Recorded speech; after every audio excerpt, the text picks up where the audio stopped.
I'm gonna shove this printer back in a drawer. Though I did print out two per page, Hmm. so six character sheets. All right, let me put this up. I'll be right back.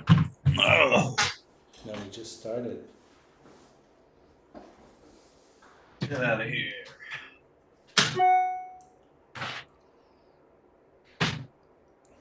Okay, maybe we're live. Somebody, I'm gonna say hi. Huh.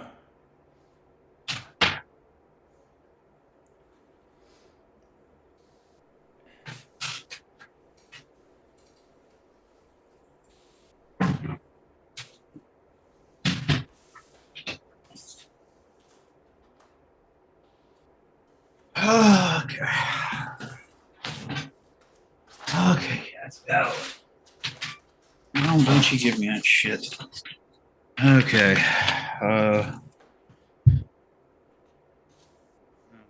Naturally, the left side is cut off. That's cool. I love printers. All right.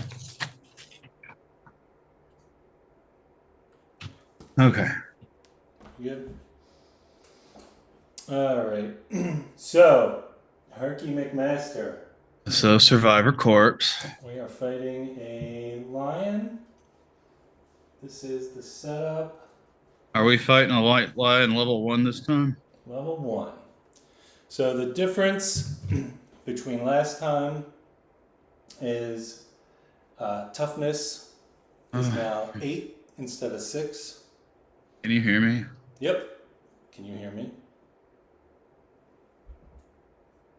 No? Hmm.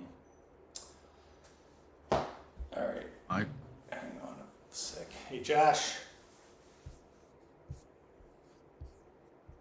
I just did this. did I just what just happened? This is definitely a McMaster problem. Nope. I lied. It's my problem. Um,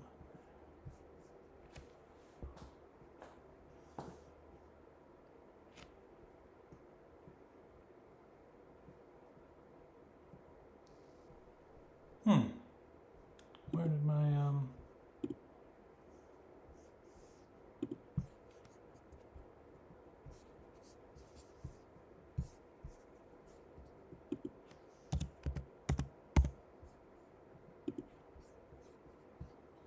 So hey folks, how you doing? My name's Jason. I'm gonna just be whistling for you. I hope you like whistling. I don't.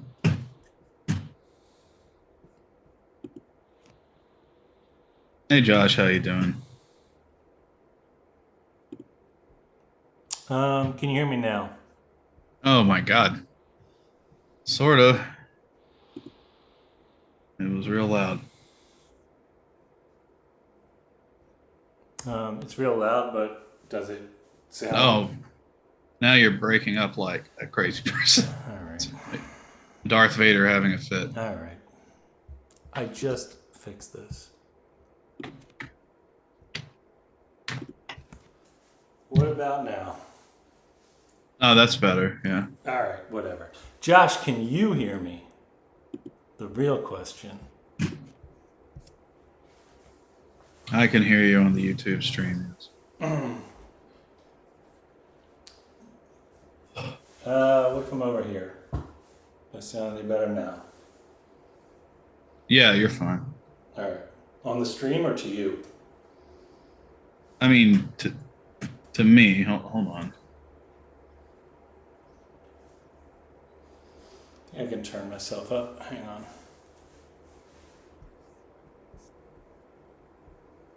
You sound fine on YouTube. I just listened again. Okay. All right. Josh, turn your volume up.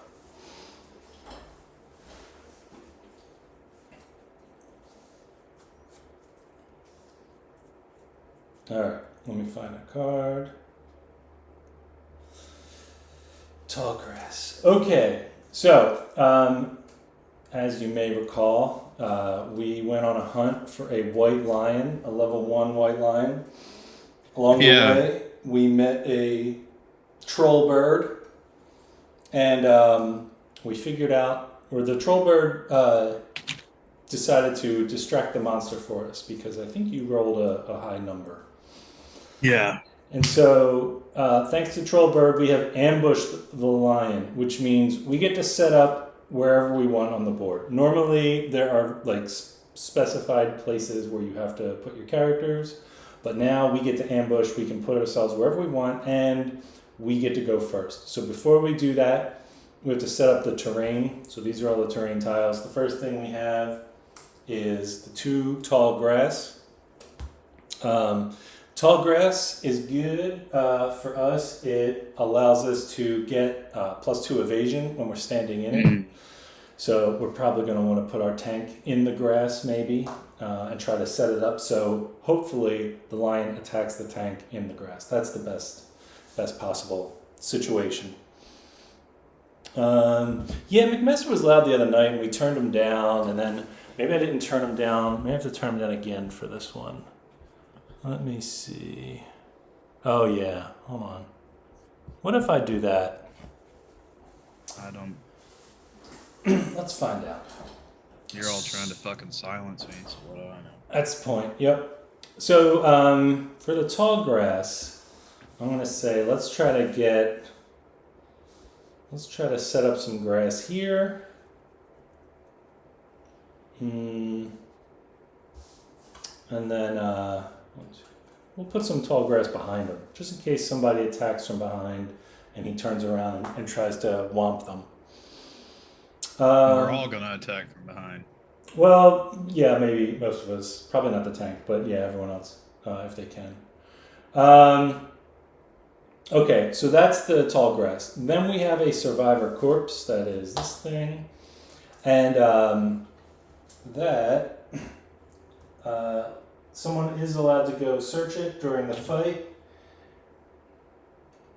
and maybe gain a resource, either a basic resource or a skull of the survivor, I guess. But you don't want to run through it because it causes brain damage when you run through dead people, McMaster, so don't do that. The survivor corpse needs to be at least 6 spaces away from all other terrain. And I don't want to put it somewhere someone's going to accidentally run over it. So let's say, we'll just put it off to the side here. 1, 2, 3, 4, 5. How did we end up with the survivor corpse? Like, what's the process of this? So when you, good question. I skipped over that. When you set up a fight after the prologue, there's a page in the book that tells you this is the monster you're fighting, and here's where you're allowed to start, and then here's where the monster starts. It explains the monster's blind spot, all that kind of thing, and then it does specify if there's terrain on the map. So with the white lion, whenever you fight the white lion, you get you always have the grass. Lines hang around the grass. And then there is a deck of terrain cards, and it says you draw 2 random ones. So while we were setting up here, I just drew the top 2. Oh, okay. Which was the corpse. So that's going to hang out over here. So sometime during the fight, if somebody wants to try to go over here, maybe they can grab a resource. There are also 2 acanthus plants. These are just some plants. You can likewise go over, stand next to it, stand on top of it, and search it. And if you're lucky, you might get a resource. You can get a 1 survival back, which is pretty nice. Most of us are pretty low on survival. But if you roll a 1 or a 2, you suffer 1 arm damage from rustling around in the plants. So, there is a little bit of a risk with it. And those have to go 6 spaces away from all other acanthus plants. So there are 2 of them, and they just have to be spread out. They don't hurt you if you run into them. So there's no reason to, put them away from people. So I'm going to say we can put one over here. No, wait. Let's put one over here. And then 1, 2, 3, 4, 5, 6. We'll put one over here. Okay. So, Thanks, Tom. Thanks, Tom. You tell my mom if you wouldn't mind. I like that that's the Twitter bird in ice. It's not even. It's like so inaccurate that it's marvelous. What is? His statement. Oh yeah.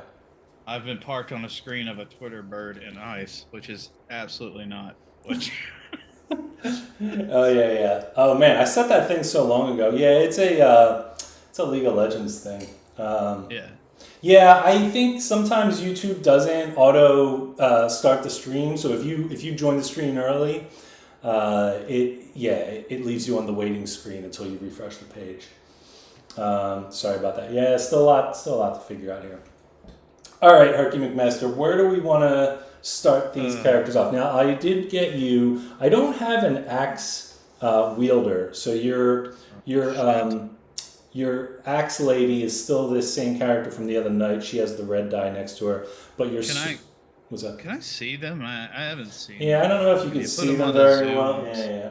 I don't know if you can see them very well, but that's pretty cool. one of the starting characters. So yeah, there's like the four starting That's characters who have the like the cloth and the piece of rock. So she's one of them. But I did have a guy with a sword. So for your sword guy, I got this dude. Nice. I like that. See, and that's Mark Wardson. That's Mark Wardson. All right, nice. Yeah, and Chick is the other one. So Mark Wardson is blue, and Chick is red. My two, this is the same guy I had the other night because he literally does not have anything new. He's still Survivor guy with a rock. So there he is, getting ready to bash something. He's working it though. Yeah, he's pretty cool.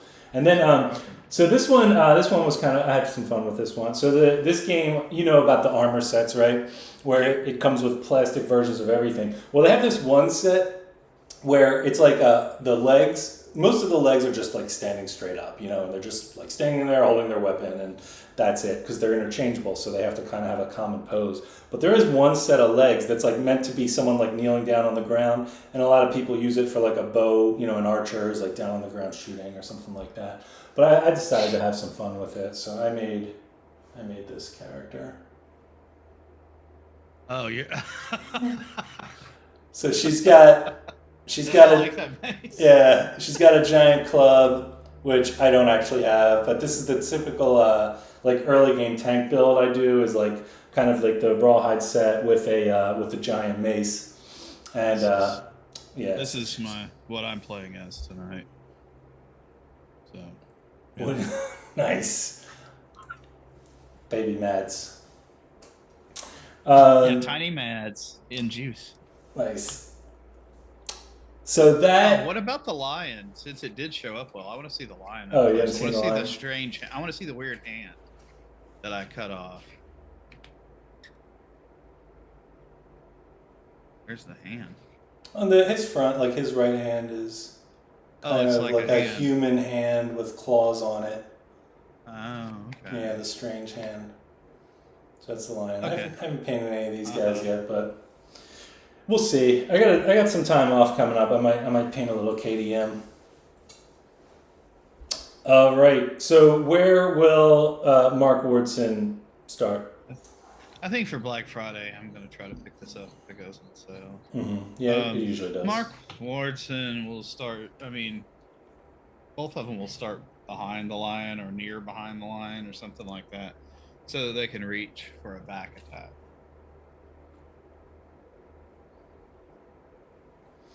All right, we'll get this guy over here. I'll put her over here. Wait, Tom just said don't show the ding dong. Does that mean he's into the bad writing now? No, he means on the model. The lion is anatomically correct. But to be fair, there was a card about kicking it in the ding dong. That's right. I mean, that's right. And if you know, how are you going to kick it in the ding dong if it doesn't have a ding dong, Tom? That's important. Otherwise, it ruins the immersion. And there's a ding dong free zone otherwise. I bought 2 webcams this week after the last stream to replace the phones I was using for the overhead and for the green screen. And then while you were away, the webcam I was using for me broke. So, Since I was gone. yep. All right. So we're all set up. Our turn is first because we ambushed the monster. So, what are we doing? I mean, I'm gonna swing my sword and axe at it. All right. Who's first? You know what? I think Mark Wardson's the hero, so we're gonna let Tom go first, so that Mark can be like this badass that strikes this an amazing blow to the end. All right. Yeah. So Tom's first, All which right, is Tom has a bone blade, so that's 2 dice, and they hit on a 5 or higher. all right. 8 and a 5. All right, 5. So we don't have the advanced green screen technology for McMaster yet, but we're working on it. All right. Yeah.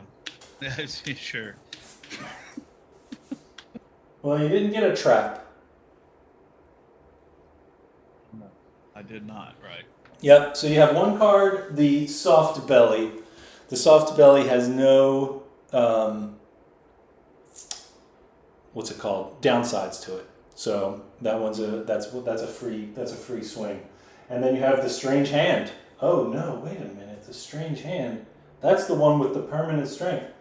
McMaster, if you can roll a 10 on the second one here, you'll have the opportunity to gain +1 strength. You know I'm not going to. All I'm right. going to roll. So which one are we rolling first? Is it? I hit. Okay. So what? Yeah. Right. Left. We'll go with soft belly. With the no consequences. Yep. Yeah, because there's no consequence. Right. All right. We got a 6. A 6. So the monster's toughness is 8. You rolled a 6. You add your weapon's strength, which is 2. Yeah. Wait a minute. Chick is... Wait, that's the axe? No. Or the sword? Wait. Yeah. It's the axe. Oh, the axe. The axe is 3 even. So that adds up to an 8 or more. So that is a wound. First wound. Boom. Yeah, get out of here, lion. All right. Oh, that was the other difference, by the way, is that this one has 11 hit points. We need 11 wounds. I think before it was 8 or 9. Okay, so that's 1 down. And now... all right, next one. Mm-hmm. An 8. An 8. So not a crit, but it is a wound. There you go. Good start. 2 wounds down. Yeah, I'm all right with that. Yeah, good start. Now, is she going to stay there?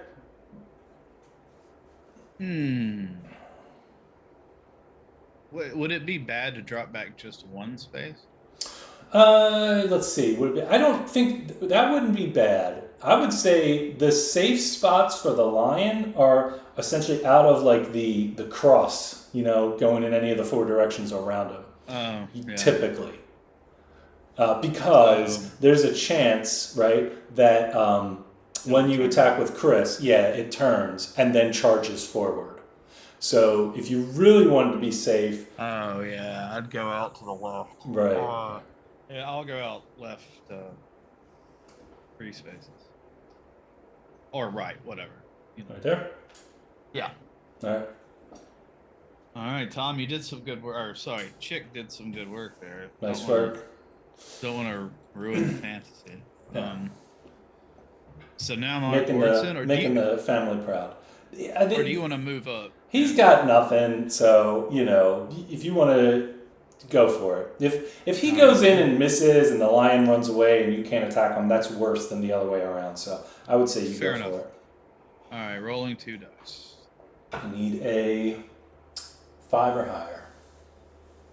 I got a 6 and a 1. All right. Not a trap. All right. So the bad news is this is an impervious location, which means you can't wound it. The best you can do is get the crit, and we get a free resource. But you would need a 10, unless you have luck. No, Tom's the one that has luck. Oh, really? Nice. So that would have Oh, actually yeah. critted on a 9 or 10, Right. right? Yep. Yeah. Webcam. So, all right. So, let's see. I got a 2, so that's certainly not. I don't think that's going to do it. He's got 2 strength. So, yeah. But no failure consequence on this one. All right, I'm actually like hesitant to even attack with this guy, but let's do it. He'll attack with his founding stone. Are you staying there or moving? Yeah, send me out the other direction. 3 slots All right. towards the left this time. Yeah. For real. Okay. Instead of my dumbs. I could just go grab the acanthus plant, maybe. Let's see. What's he at? 1 survival. When you depart, gain 1, gain 1. What was our max survival, by the way? 2. Okay. So she's at 2. He's at 1. Yeah. The Shimmering Mane is pretty nice, though. It lets you make a accessory that is a like head slot, but you can wear it in addition to a helmet, and it has like 3 armor on it, I think. So it's like an extra 3 armor at the head spot. It's pretty nice. All right, whatever.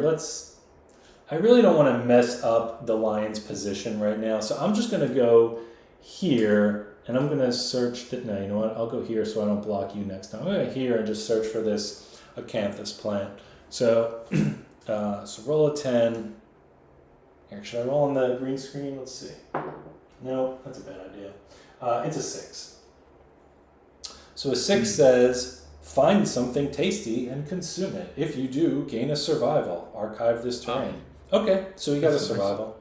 So I'm going to put down a 2. And that is gone.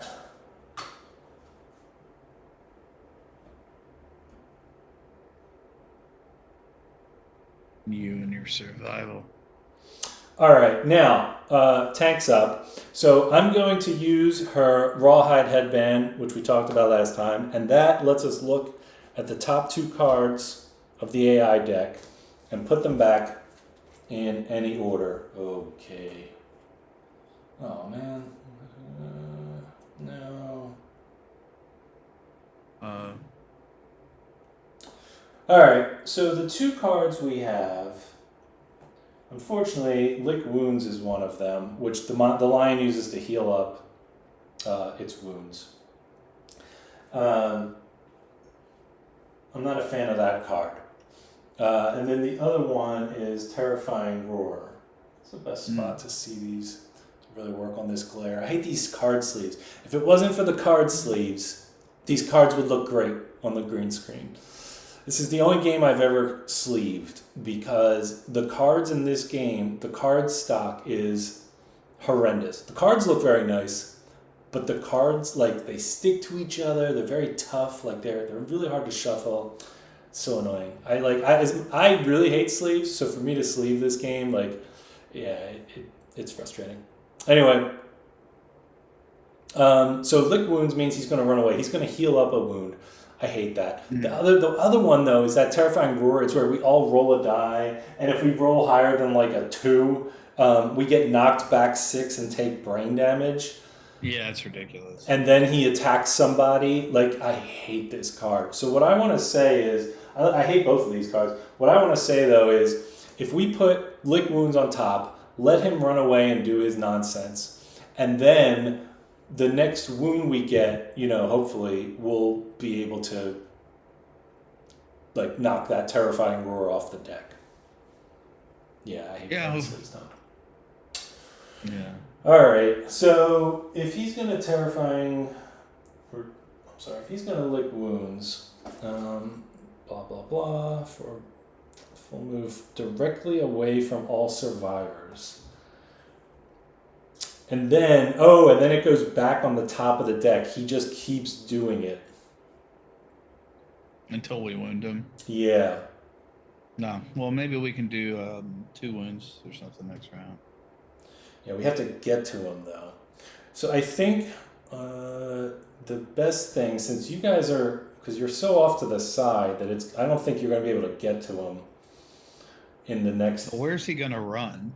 Well, it depends on where I go, I think. Because the card says for him to move as far away as he can from everybody else. He moves 6. So if I come up this way, we're all on that side of him. He'll just come straight ahead. 1, 2, 3, 4, 5, 6. He'll be down here. None of us can even get to him. And then he's going to heal up. And then by the time we get to him, he's going to heal up again, undoing all that good work he just did. If I move down here, though, then in order to get as far away from us as possible, I think he would go that way. It's basically straight that way.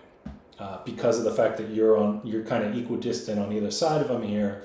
The most efficient way for him to get away with us, we go that way. So 1, 2, 3, 4, 5, and he would be in these 4 spaces. Can you get there? 1, 2, 3, 4? No. 1, 2, yeah, no. So he's going to move away. He's going to heal up. We're going to move after him, and then he's going to heal up again, and then we're going to get to hit him. Oh, no, then he's going to run again. Oh, yeah, that makes it even worse. Yeah, that's. Ah, this is terrible. Yeah, this is terrible. Mm. I'd rather just have the damn terrifying roar. Well, that knocks everyone back 6 spaces, you know. And then if we're knocked down, we have to hope at least one person doesn't get knocked back. Because then this will be the next card, and he'll do both things. Yeah, it's a tough one. This is a tricky. Like, these are 2 cards I really don't want to end up next to each other. Such a good start, McMaster. All right. Well, it's been great every time so far. Yeah.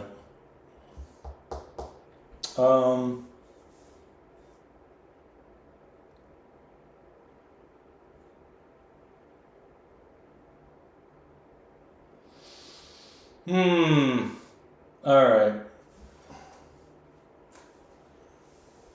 You want to take your chances with intimidate or terrifying roar? Does anyone even have courage? Oh, I see. No, she has 2, which means he's still gonna. It would have to be a 3 or higher, and she's gonna get knocked back. Yeah, that's what I'm worried about. Is he knocks us all away, then he runs away from us in the opposite direction and heals up anyway. Well, yeah, I mean, we'll just take the healing thing. It just kind of sucks. Yeah. All right, we'll do that. All right, so where do I want to move? I guess I got to get in front of him just to kind of shove him that way. And there's nothing we can do about it. This would be a real good time to have Surge, but we don't. All right, so anyway, it's the lion's turn. This card comes over here, and the lion draws, oh, shocker, lick wounds. If the monster has no wounds in the wound stack, discard lick wounds and draw another AI. But it does. Full move the white lion directly away from all survivors. Turn to face the closest survivor and heal 1.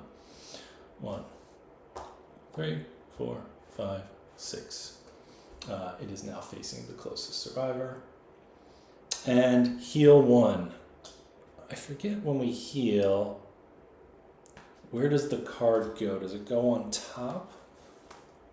Let me look real quick.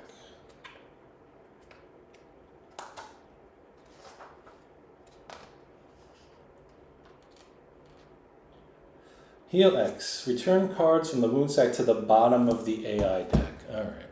So this goes down here. So we still know what's on top of the deck. And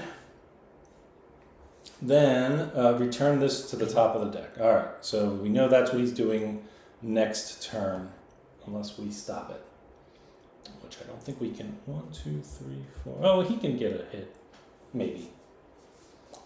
Okay. So that was the monster's turn. So Why don't I start off, since I can actually reach it? I'm going to take a shot, 2, 3, 4, 5, and we'll see if I can wound that card away from him. Let's see, what am I rolling? 2 dice, and I need a 7 or higher. That is a 2, and this is a 4. All right, so I didn't do anything to it.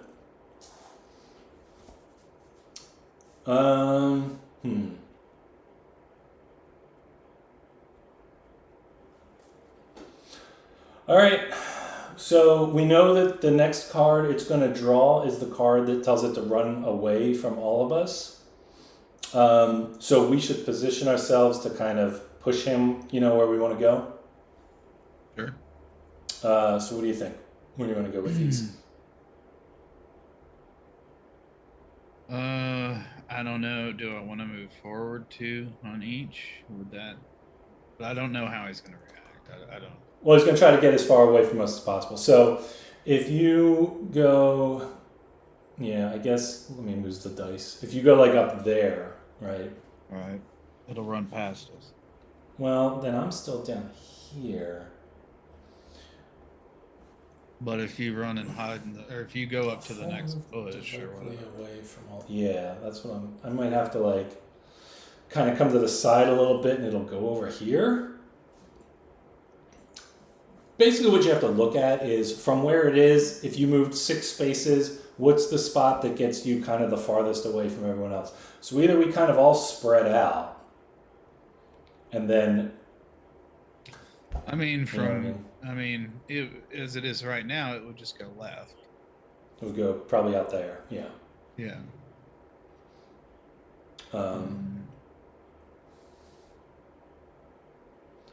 So yeah, you can, if you want to kind of go that way, basically, and I'll move back this way a little bit, and we'll just try to get them to run towards the center. Yeah, that's fine. All right. So let's just move these up a couple. I think that makes sense. If you think about it, where can he move? Well, he can move back to the middle. That would put him like this far away. If he went to the side, 1, 2, 3, 4, 5, 6. I mean, he still is a couple away from you. That's what I'm not sure of. So is it the average distance from all the survivors, or is it just the furthest it can get from any single survivor? Because if you're up there and I kind of come down here, wouldn't the farthest he could get away really be to come into the middle? Yeah.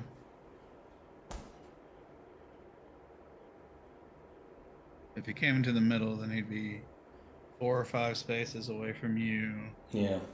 4 or 5, 6 spaces probably away from me. Yeah. And he's going to heal up again. So that's annoying, but... All right. I'm going to be able to reach him if I'm where I'm at right now next turn. Well, yeah. And then we know the top 2 cards are the same top 2 cards that they were last time. So there's no point in me even looking at that. So I'm just going to stay here. Then we'll do that. We'll use our best judgment here on running this card again, which is the same exact card.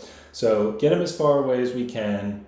So 1, 2, 3, 4, 5, 6. Now that puts him 1, 2, 3, 4, 5, 6 away from me. 1, 2, 3, 4, 5, 6 away. 1, 2, 3, 4, 5, 6. 1, 2, 3, 4. Yeah. It puts him 6 to 7 spaces away from everyone, which is probably as far away as it can get from each of us individually. Then it heals up, so womp womp. And then this goes back on top of the deck. All right. We got to get rid of that card.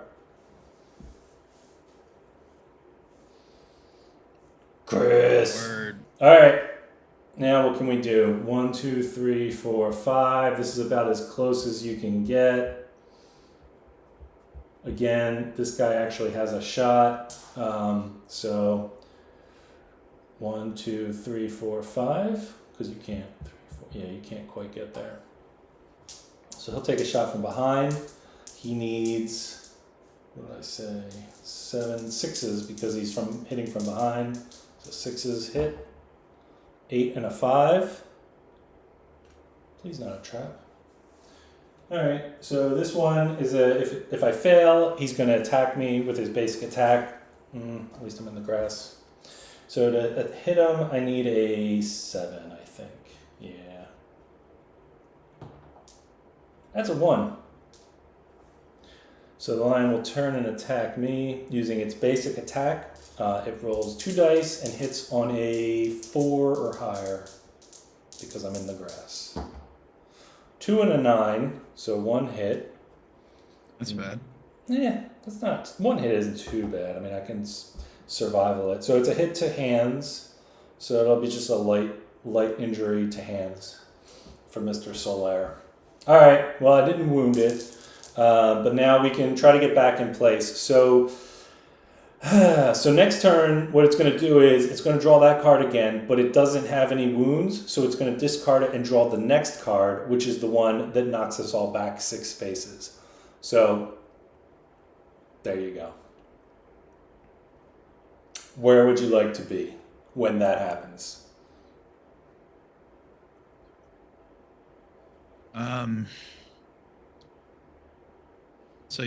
Okay, I'm sorry. What happened again? I tried to attack him, I missed, he attacked me and did 1 damage to my hand. And then he's going to try to run away again.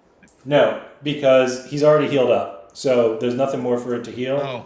So it's going to skip that card and it's going to go to the next card, which is the one where we all roll a die and on a 2 or higher, it knocks us back 6 and we take a brain damage. Mm-hmm. And then it chases somebody down. So I'm going to move her here. And you can't do any damage or anything? I can. She has a founding stone. So, yeah, let me do that before you... Well, think about where you want to be, because it's... Yeah, and then I'll do this. So, again, hitting on a 6. 10 and a 9. Well, there you go. Oh, boy. Oh, boy. These are both terrible. So we have one that's a 40 either way. Either way, this guy's getting rammed. But it is going to reposition the lion, and it'll probably be closer to your characters a little bit. Because it's probably it's going to go straight ahead and do the grab. But, all right, let's try this. So I'll do the one that's a failure first. See if I can get a hit. She needs a 7. Ah, so close. A 6. So that's a failure, which means the lion charges forward in a straight line. 1, 2, 3, 4, 5, 6. Grabs this guy along the way and knocks him down here.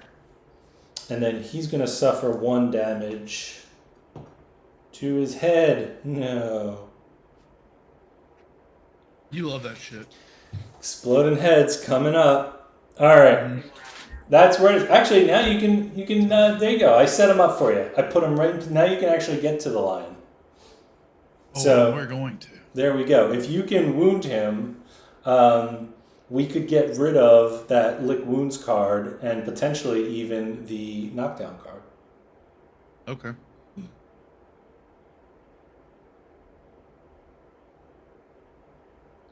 So what do you want to do? Okay, let's move Chick 2 behind him on the right. Wow. All right. So she's hitting on a 5 or higher. 2 dice. Alrighty.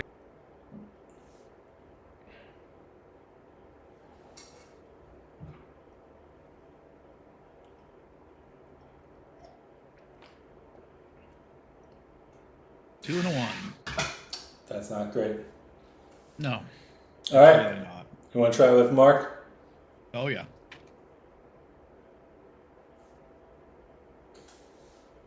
The real hero. Same thing. A 5. 10 and a 4.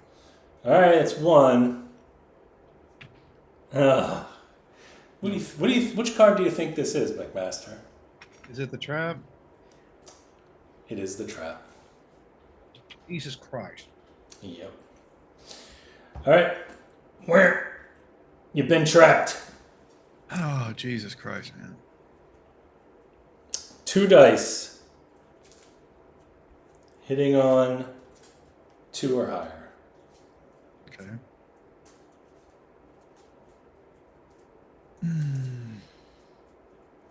4 and a 5. All right, let's see where they're going. Mark Wardson, hang in there, buddy. Chest and waist. That sounds good. All right. So my waist has cloth. And chest, I just have to take it. Yep. Okay, deck has been reshuffled, so we get that trap back in there. Okay. All right. Well, it was not what you call a clutch play. So, back to Monster's turn. It will again draw Lick Wounds. It has no wounds, so it's going to put that back and draw another card. Oh, good. Terrifying Roar. All non-death survivors. All right. Rolling for each one. So let me roll for these two. We'll roll for the tank. Hey, that's a 1. She's fine. All right. That's nice. Let's roll for... He's already knocked down. He can still suffer brain damage now. We'll roll for Solaire. That's a 9. So he takes 1 brain damage, so he's down to 0. And then knockback 6. 1, 2, 3, 4, 5, 6. Okay. All right, you want to roll for Chick? Yeah. A 2. 2. Yep. So 1, 2. Luck doesn't affect that, I assume. Luck does not affect that. Oh man. Oh, please don't get knocked back. Oh my God, Herky, don't roll a 1. A 1. No, I'm not joking. Is it really a 1?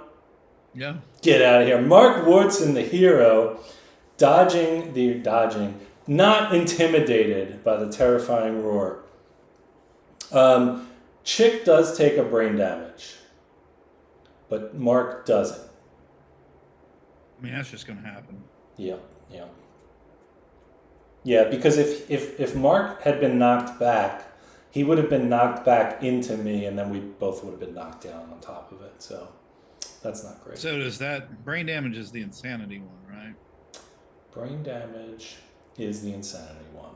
That's right. So I've checked this box. Yes, you check the box. Okay. Okay. Now, he's not done though. Perform basic action. Target the furthest survivor in range. Oh, I forgot about this part. Oh, that sucks. 1, 2, 3, 4, 5, 6. We're 7 away. 1, 2, 3, 4, 5. Yeah, so he's got to come for one of these. He's going to knock Mark down on the way. Well, I don't think you take damage though. I think he just gets knocked down. So we can wake him back up. But let me just check real quick. I'm pretty sure he's going to run over Mark on the way to attack us. They are knocked down. Okay. They collide. If must. Yeah, they didn't do that. All right. Yeah. Okay. So now he's going to attack the one that's farthest away. That's a tie right now between Chick and Leona. So he's going to charge us, knocking Mark down. R.I.P. 2, 3, 4, 5, 6. Put you back here. All right. And then he'll attack. Sadly, I am not in the grass, so I don't get the bonus evasion from that. So this is 2 dice. Her evasion is 1, which means these hit on a 3 or higher. 2 4s. And these hits are going to chest and hands. So I'll take that. That's fine. Body goes down to 1. Hands goes down to 0. Okay. Well, we survived the terrifying roar. That's good. Now, here's the thing. How much survival does Chick have? 1, I think. Yeah, 1. Well, if you, it's up to you. If you want to use it to stand up Solaire, I can use his survival to stand up Mark, and then we're all standing up. Yeah, I can do that. All right, so use her 1. That'll get you up. And he'll use 1 for Mark. So we've got an encouragement circle going on here. You know how we do. Yeah. So we used our ability to encourage that we learned from the language innovation. Oh, yeah. All right. Look, we got this. It's fine. Both of your characters are in a position where they can hit again. I'm in a position where I'm going to get knocked over, but it's fine. What do we want to do?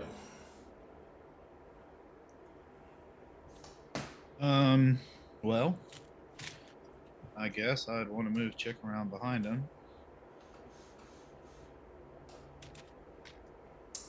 Done.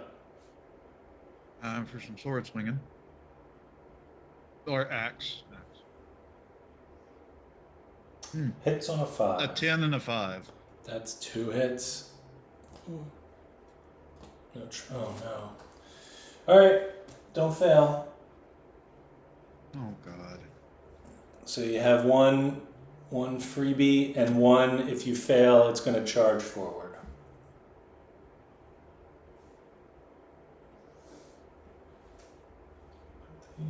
I guess we want to do the freebie first, right? That makes sense. That would be the knee. Okay. Roll an 8. An 8. Plus 3. Good enough. Alright, that's a wound. Okay. Okay.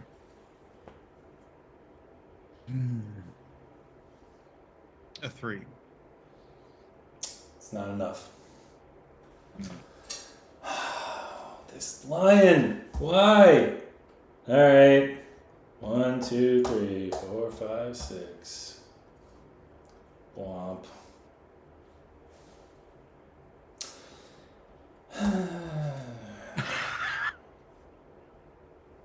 The fight's going pretty well tonight. I hate you, lion. Alright. What else?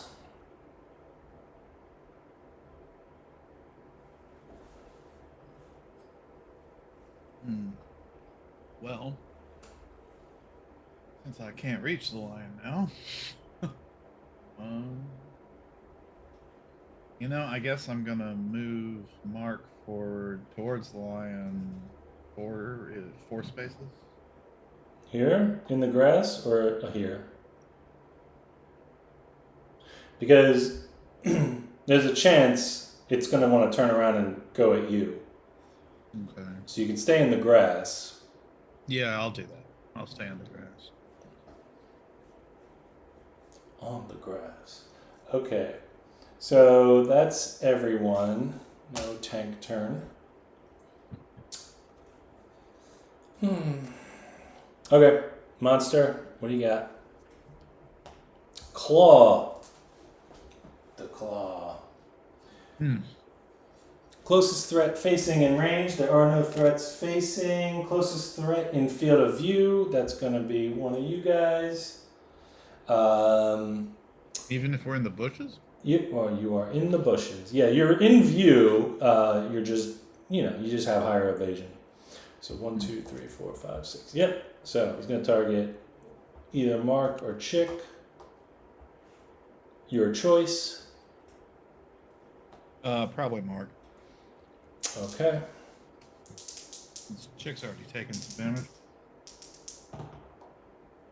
Oh, okay. A 1 and a 9, so only 1 hit. What's up, Josh? Okay. That's good. To the feet. Okay. What about my legs? The whole thing. Oh. Yeah, Krat's not. That's his basic attack is pretty easy. All right, so that was the monster's turn. I am allowed to stand up now. Okay, our turn. All right. Well, since you're both in front of him, You're gonna go and rage him. well, I can't get to him. I can only get to here. So I'll leave it up to you what you want to do. But if you attack the lion, yeah, I don't know. Because what I'm saying, the best I can do is get to here at the end of the turn.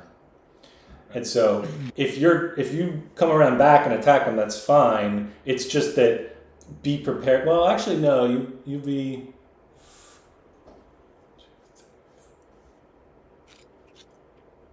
Yeah, that'd be interesting.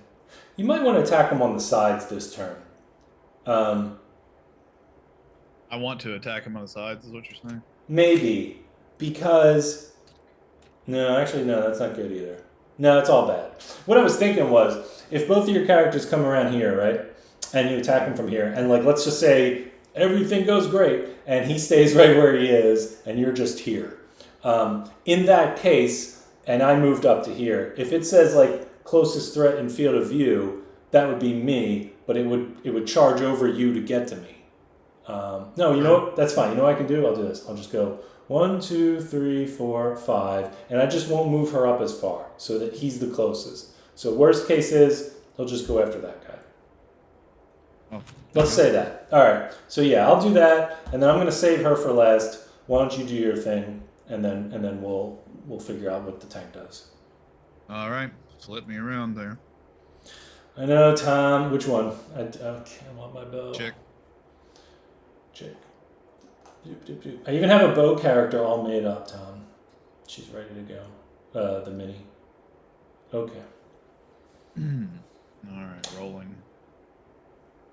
Looking for 5. 8 and a 2. All right, that's one hit. It is the fleshy gut. So if you miss, he's going to turn around and attack you.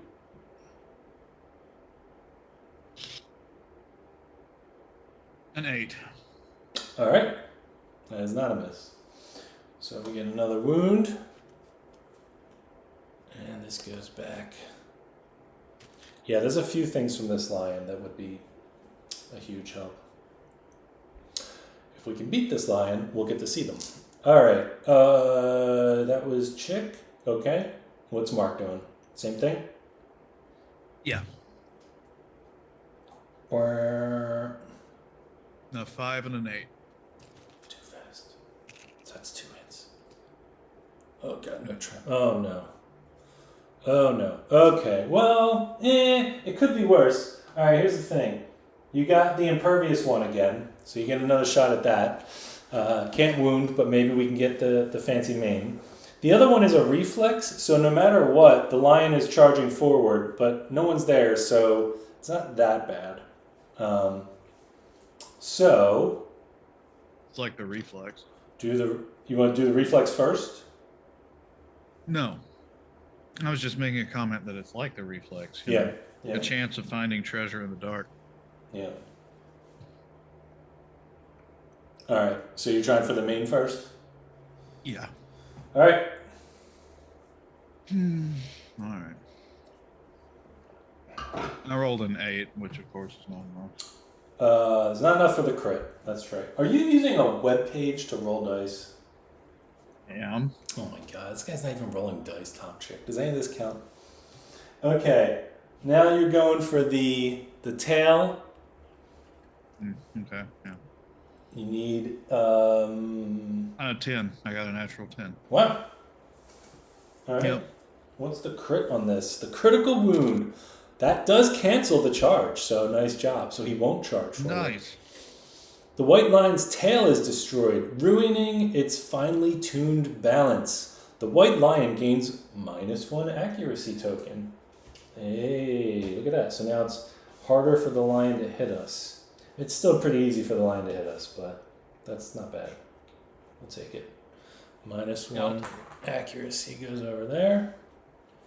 Yeah, I'll put it down here because we can't see it there.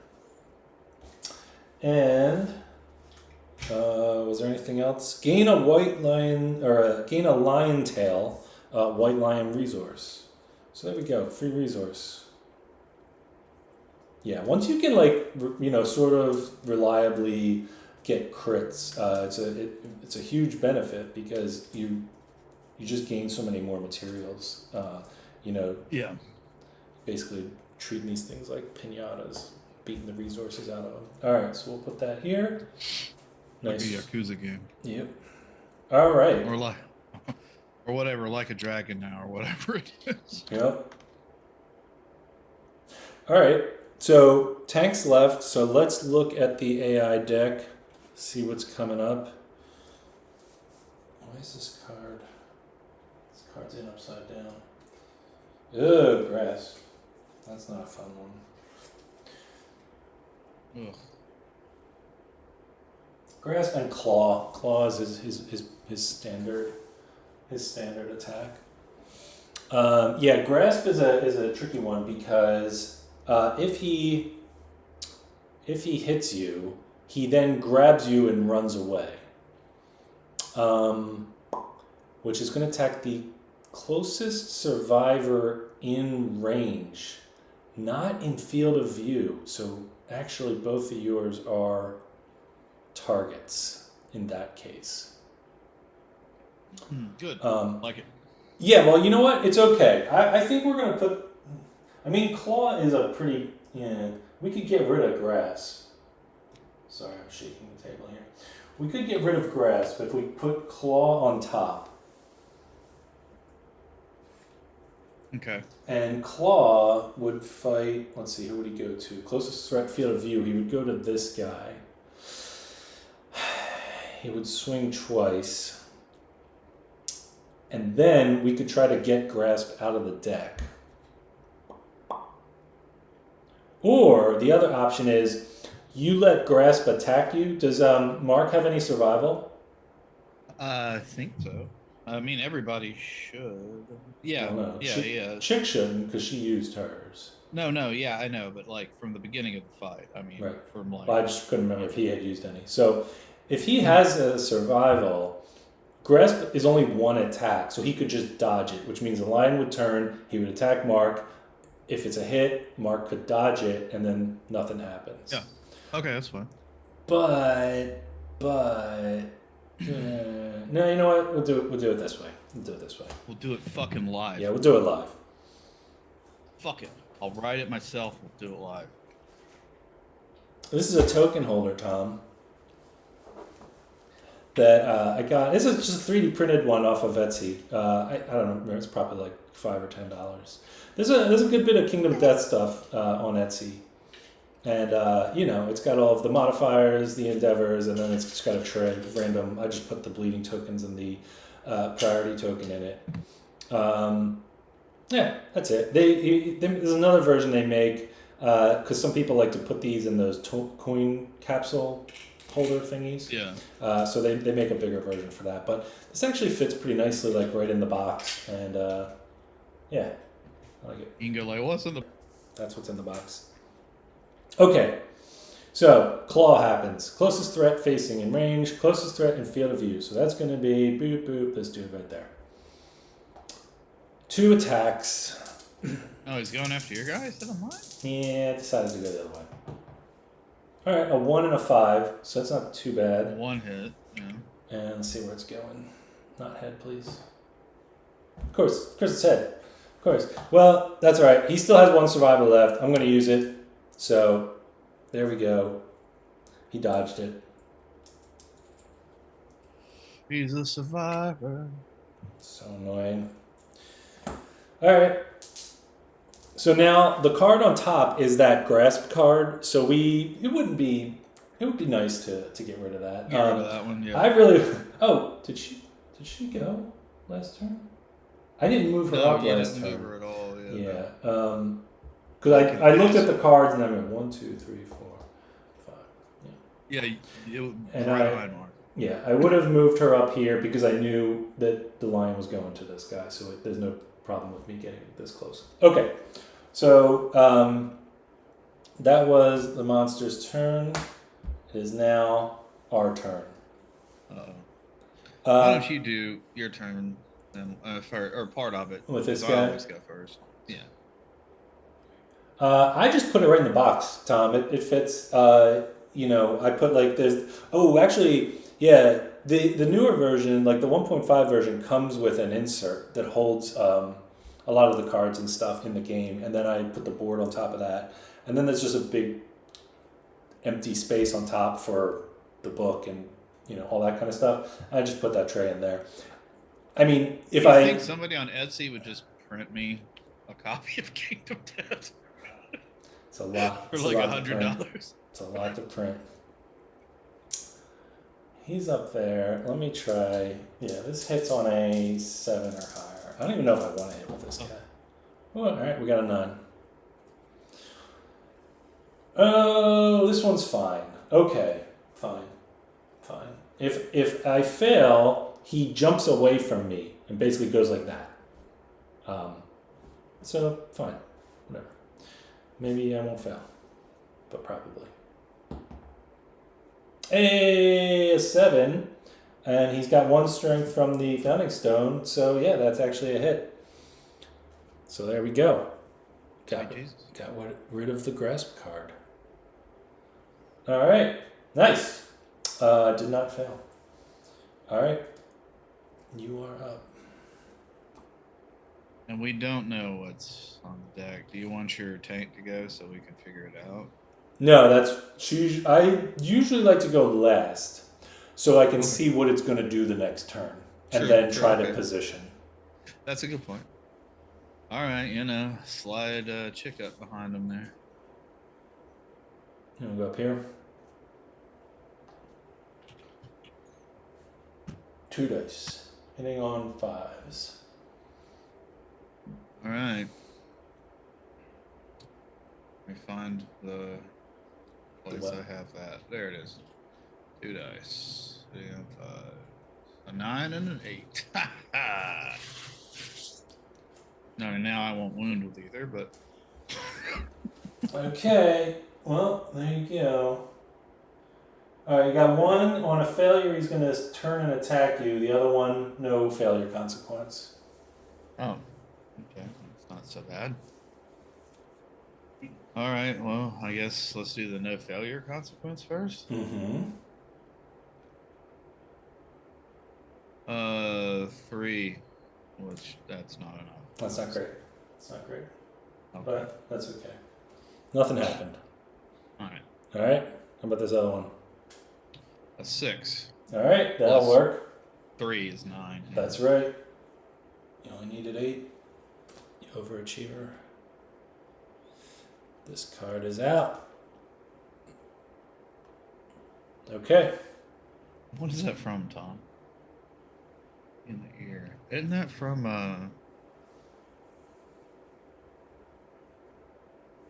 God, what is it? Rushmore or something? Anyway, whatever, sorry. Mm-hmm. Mark's turn. Yeah, let's fire him up. Coming back here. Snowballs.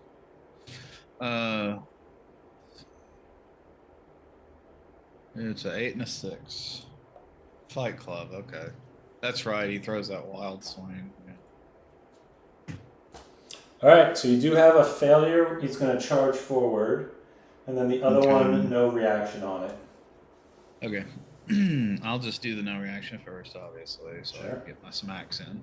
Sure. And I got I have to do an 8, right? Oh, yeah. 8 total. I got a 5, so that's 2, 7, so. So close. Yeah. All right, on this one, a 9. A 9. And it's not.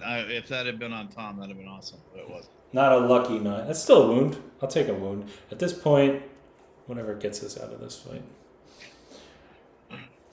This lion's miserable. Okay, so Tank's left. It really is. There's only one card left in his deck, so I only get to look at one card. I can't do much with it, but at least I can see. So, Vicious Claw targets a random survivor in range.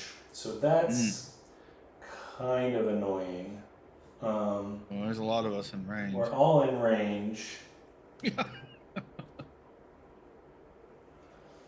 That would leave him open to us pretty easy. And it's not the closest one. So I'm just going to move over here. What's the other card? I can't see. That's the only one left. So there are more cards, but they're in the discard pile. They're not shuffled, right? Yeah. Okay, sure. So I can. Oh, sorry. I should have to move this up. So yeah. Do you not get to shuffle until it's time? Right. Yeah. Cheating to look ahead is not a reason to reshuffle the deck. It's only if you actually wounded, or if he tries to draw and there's nothing to draw. That's when you would reshuffle. But for this, yeah, I can just look. So yeah, that doesn't give us a whole lot. We're just going to end up rolling for a random person, and they're going to get attacked. So, Tank will stay in the grass. And now we need to choose a random survivor out of these 4. Does your sight there do? Can you roll a 4-sided die? Yeah. All right. So the one will be Leona, Soler, Mark, and then Chick. 1, 2, 3, 4. All right. What do you got? 1. Nice. All right. Oh, is that the tank? Yep. So he's Okay, going to well, that is move. good. Yep, here, and attack. So her evasion is, she has 1 evasion built in from her gear. Really need to get that. There's another thing we can buy that'll give her another evasion. Anyway, she has 1, 2, 3, which means this hits on a 5 or higher. That's a 3, and I believe that's a 10. So that's 1 hit. Going to chest. Now, after damage, I take a bleed. All right, that's fine. Whatever. 1 hit to chest is fine, and then I'll take a bleed token. That's okay. All right. Now, we're up. Ah, I love me. Did I say guess. Tom? I apologize. Okay, let's see. Tom, I built my archer mini. If we get an archer at some point, this was my hobby time today. While these come up on here. Wait, no, we're not up, are we? Isn't it its turn? Yeah, it just did it. It attacked me. Oh, it did attack? Okay. Yeah, it came here, rolled 2 dice. 1 was a hit. It went to chest, and then I got a bleeding token. Okay, yeah, I just zoned out. Damn lion. Okay. All right, move. Let's see. 1, 2, 3, 4, 5. Can you move through players? No. Okay. Well, then move Mark Wardson down to the. Here? Yeah. Let's go ahead and do his stuff. His hokey poking. Mm-hmm.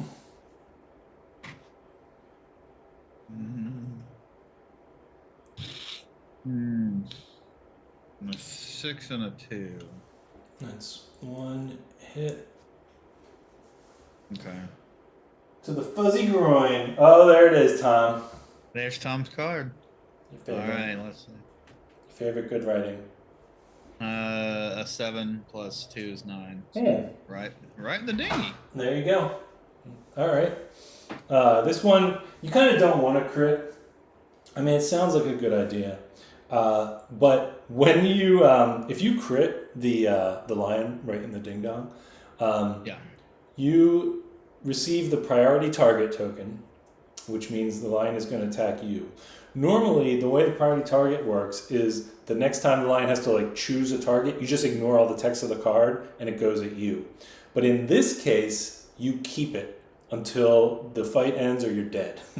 So it means the lion's real mad. the lion is real mad. About the ding dong stuff. Okay. And for the rest of the fight, the lion gains a +1 damage token. So every time it does hit you, you're taking 2 damage to each location instead of 1. So good job not doing that. Jesus Christ. All right, so you got a crit, or you got a hit, and there were no cards left in the deck, so we have to reshuffle the discard, which is good, because now I can actually look ahead. So, nice work. Shuffle these, and that one's out. So for all we know, the wound, or the heal card, and the, knock everyone back 6 spaces card are still in there, potentially. All right, that's good stuff. What else we got?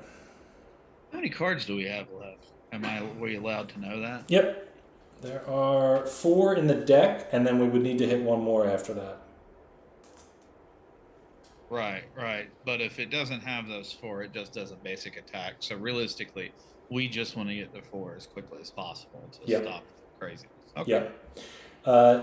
So yeah, Tom, if you're here, and the monster is here, let's make the monster a different kind. The monster is here, and the monster knocks you back, and it knocks you back 6 spaces. You go 1, 2, and then you just bump the wall, and you stop there. But if you're here, and the monster is here, and it knocks you back 6 spaces, so there's nowhere for you to go initially, then you choose one direction or the other. So you do take the knockback and go 1, 2, 3, 4, 5, 6. Oh wait, I don't know why I'm so happy about that. So, all right. Chicks up, right? Commander Ding Dong down there. So Commander Ding Dong. 1, 2, 3, 4, 5. Oh yeah, she can get behind him too. Nice. All right. Oh Jesus, 9 and a 7. 9 and a 7. Oh, 2 hits. Oh boy. We're getting close. We're getting close. You didn't get the trap. So you got one where it's a basic attack on a failure, and the other one no reaction. Let's do the no reaction first. Or yeah. All right. So that's the soft belly. A fucking natural 10. Wow. Natural 10. This guy's killing it. What do we have here? The persistent injury. All right, so first of all, we gain a white lion resource. So we'll just take this. We got the golden whiskers. Oh, shit. Good job. I'm going to wear them and stroke them. Then there's a wound. So do that because I don't want to forget. And then persistent injury, organ trail. The white lion's intestines hang from the wound on its gut, dragging on the floor. Oh, dragging guts. At the start of every monster turn, before it draws an AI card, roll a d10. On a result of a 1, the monster suffers 1 wound. Pretty good. Yeah, that's pretty good. I like that. Let's do that. Okay, so then you have the second one. If you fail, it's going to turn and attack you. Alrighty. 7, actually. That one wins too. With +3 is 10. Spent a lot of RP nights in the golden whiskers. All right, that was Chick, right? Good job, Chick. So yeah. 2 cards left. Okay. I got that guy. Man, I'm not too enthusiastic about his odds of getting a wound. And I really don't want the lion to charge forward if he misses. Let me do this. I might just throw a Founding Stone. I'm gonna do the tank's turn actually. I'm gonna look at the AI cards. These are the last 2. These are the last 2. Oh my god, it's those 2. It's those 2 cards. The 2 worst cards in this deck. It's the lick wounds where he heals up, and then the one where he knocks us all back and does brain damage. Oh, I hate this. All right, so I am going to throw a Founding Stone. I'm not dealing with this. That's an automatic hit, right? Well, probably. I'll tell you why in a second. But it's very likely a wound. Okay. So whatever I put on top. Oh man! But if I don't wound, I mean, with both it, of them suck, but we don't want him to heal his shit back up. I mean, let's be realistic, you know. Yeah. No, you're right. Like, of all things, that's the last thing we want is him to add it back in. Yeah. Yeah. All right. I'm gonna put that on top then, because we don't want him to heal back up. Yeah, these are literally the last two cards. They were the first two cards in the deck. They're going to be the last two. All right. So if by some chance I don't wound him, he'll try to get away from us, which I think would be coming down here. So, all right. This guy's just going to throw his Founding Stone. I'm not going to roll because the odds are terrible. So this is out. Put this back with the book. And then we draw a hit location. Okay. So here's the thing. The Founding Stone gives you... Oh, sorry. This one's done. The Founding Stone gives you an automatic crit. But if the card you draw doesn't have a crit, like a critical wound section on it, then nothing happens. Yeah. Now the lion has a crit on every card in the deck. The only things that would have messed it up would be the trap or the glorious mane, because you don't actually get a wound with that. But we didn't get either of those. So anyway, we hit the beast ribs. Got it right. The force of the blow breaks the white lion's ribs, weakening it. White lion gains -1 toughness. So now it is easier to wound. Yeah. For these last couple of wounds, there's a toughness. I forget, did we even remember to do his evasion thing? I don't know if he's attacked us since that happened, so okay. But we have to remember we've got that. White lion gains -1 toughness. Okay, yeah, there we go. So there was a wound. So Lick Wounds is out. So now the only card in his deck is Terrifying Roar, which means he'll keep... Oh, God. He's going to keep doing Terrifying Roar until we hit him. Okay, this will be interesting. That might have been a bad choice. He's just going to keep knocking us back. Maybe. Yeah. Oh, shit. That's terrible. That's a terrible choice. Can we dodge him? Yeah, well, it's not... You can't dodge it. Unfortunately, you can't use survival to dodge it. It's just, we're going to have to roll some 1s and 2s, or we just keep getting knocked back. Okay. All right. Let's see. Okay, so that was all of our turns. Yep. Okay, monster turn. So first thing is, at the start of the monster turn, we roll this die. Damn, I was really hoping I was going to roll a 1. That's that 1 wound it does. You know, if I had rolled a 1, that would have been so it would have taken that card right out. Yeah. That would have been Yeah. I guess we can hope for that. All right, so here we go. Terrifying Roar. If you roll a 2 high, or basically, unless you roll a 1, well, the tank can roll a 2, or it needs to roll a 3 or higher. So let's have her go first. Okay. That's a 9. So that's pretty up there. Yeah. So 1, 2, 3, 4, 5, 6. 1 brain damage. Okay, we'll roll for this guy. That's a 5. 1, 2, 3, 4, 5, 6. He takes a brain damage. All right, you want to roll for Chick? Yeah. A 6. 1, 2, 3, 4, 5, 6 brain damage.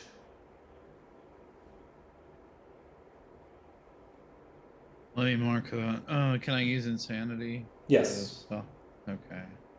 Because I've already got 1 brain damage. Take us like a wound or whatever, you know. Mm-hmm. Okay. And then for Mark? Mark gets a 5. So. Nah. 1, 2, 3, 4, 5, 6. Okay, so mark that. Okay. Now he attacks the furthest survivor in range, which is all of us. So let's have him go for her. Because she is the monster controller, that will give her 1 insanity. So that's good. And now he's going to attack. Basic action. That's a 6 and a 9. Those are both hits. Chest and chest.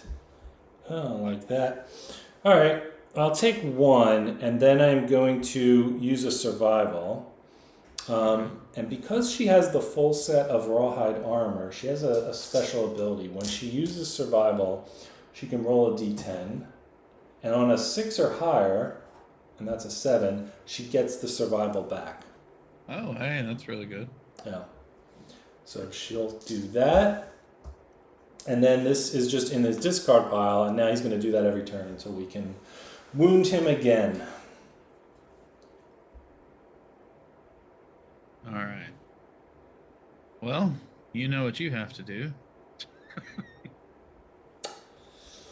Yeah, I mean, she has a founding stone. I just don't throw all these things out. I mean, they are kind of useful, but on the other hand, I don't want this fight to go another 20 minutes until, we get lucky and don't get knocked back. I could still draw the trap,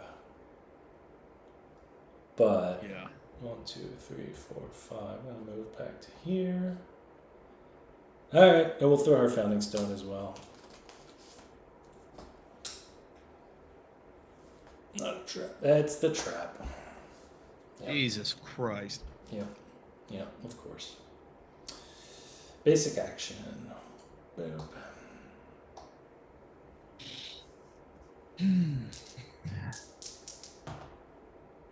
2 hits. Waste and waste. Alright, well, she had 2 armor at waste. Now she has none. Okay. What's the range on the founding stone? Anywhere on the board. Because we do have 1 left. Who has Wardson one? has 1. Mark from way downtown. Because it won't be in theory, unless we're super unlucky, it won't be the trap.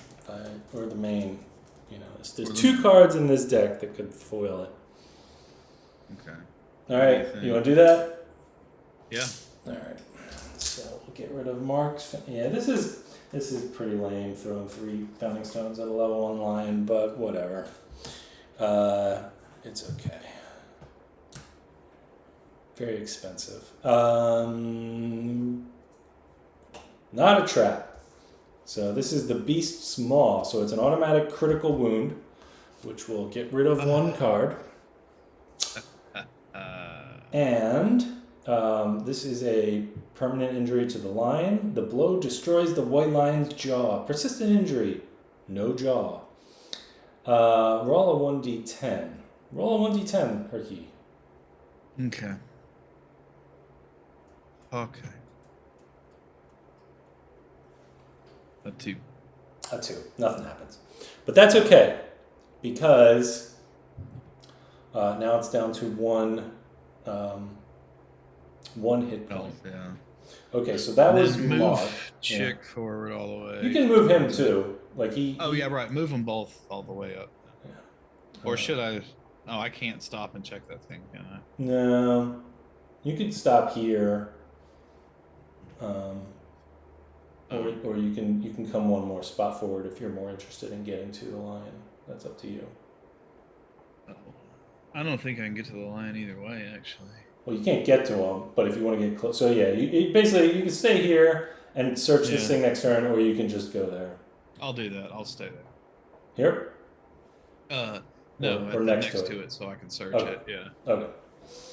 All right. 1, 2, 3, 4, 5. Okay. So I threw a stone, so I don't get to do the. Oh, I can't look ahead anyway. It doesn't matter. I threw a stone. He threw a stone. She moved forward. He moved forward. That's it. Lion's turn. All right. First of all, I wanted him to bleed to death. Okay, so that doesn't happen. Also, did I remember this? When the lion was hitting me? Nah, he rolled higher than that. Okay, because his accuracy is -1, but I don't think it would have mattered. Okay, so the lion's turn. He's going to attack her. Two thingies. So a 1 and an 8. So the 1 misses, the 8 hits. Yeah. 8 goes to head. She does have armor though, so that's fine. So I'll just go down 1, and that's the monster's turn. And now it's our turn. Okay. All right. You want to search your? Yeah, let's do that first. What do I do? Search your corpse. There you go. Oh, roll a d10, right? Mm-hmm. Okay. I got a 10. No joke. Did you roll? Was it? No. Yeah. You got that? Yeah. Let's see. It says gain +3 insanity and 1 skull basic resource. You found a skull. Oh. Good job. Hey, Chris. Let's check that out, buddy. Good job. Chris. Can my insanity go up that high? Sure. I don't think there's a cap on insanity. Okay, it's survival that has the cap. Right.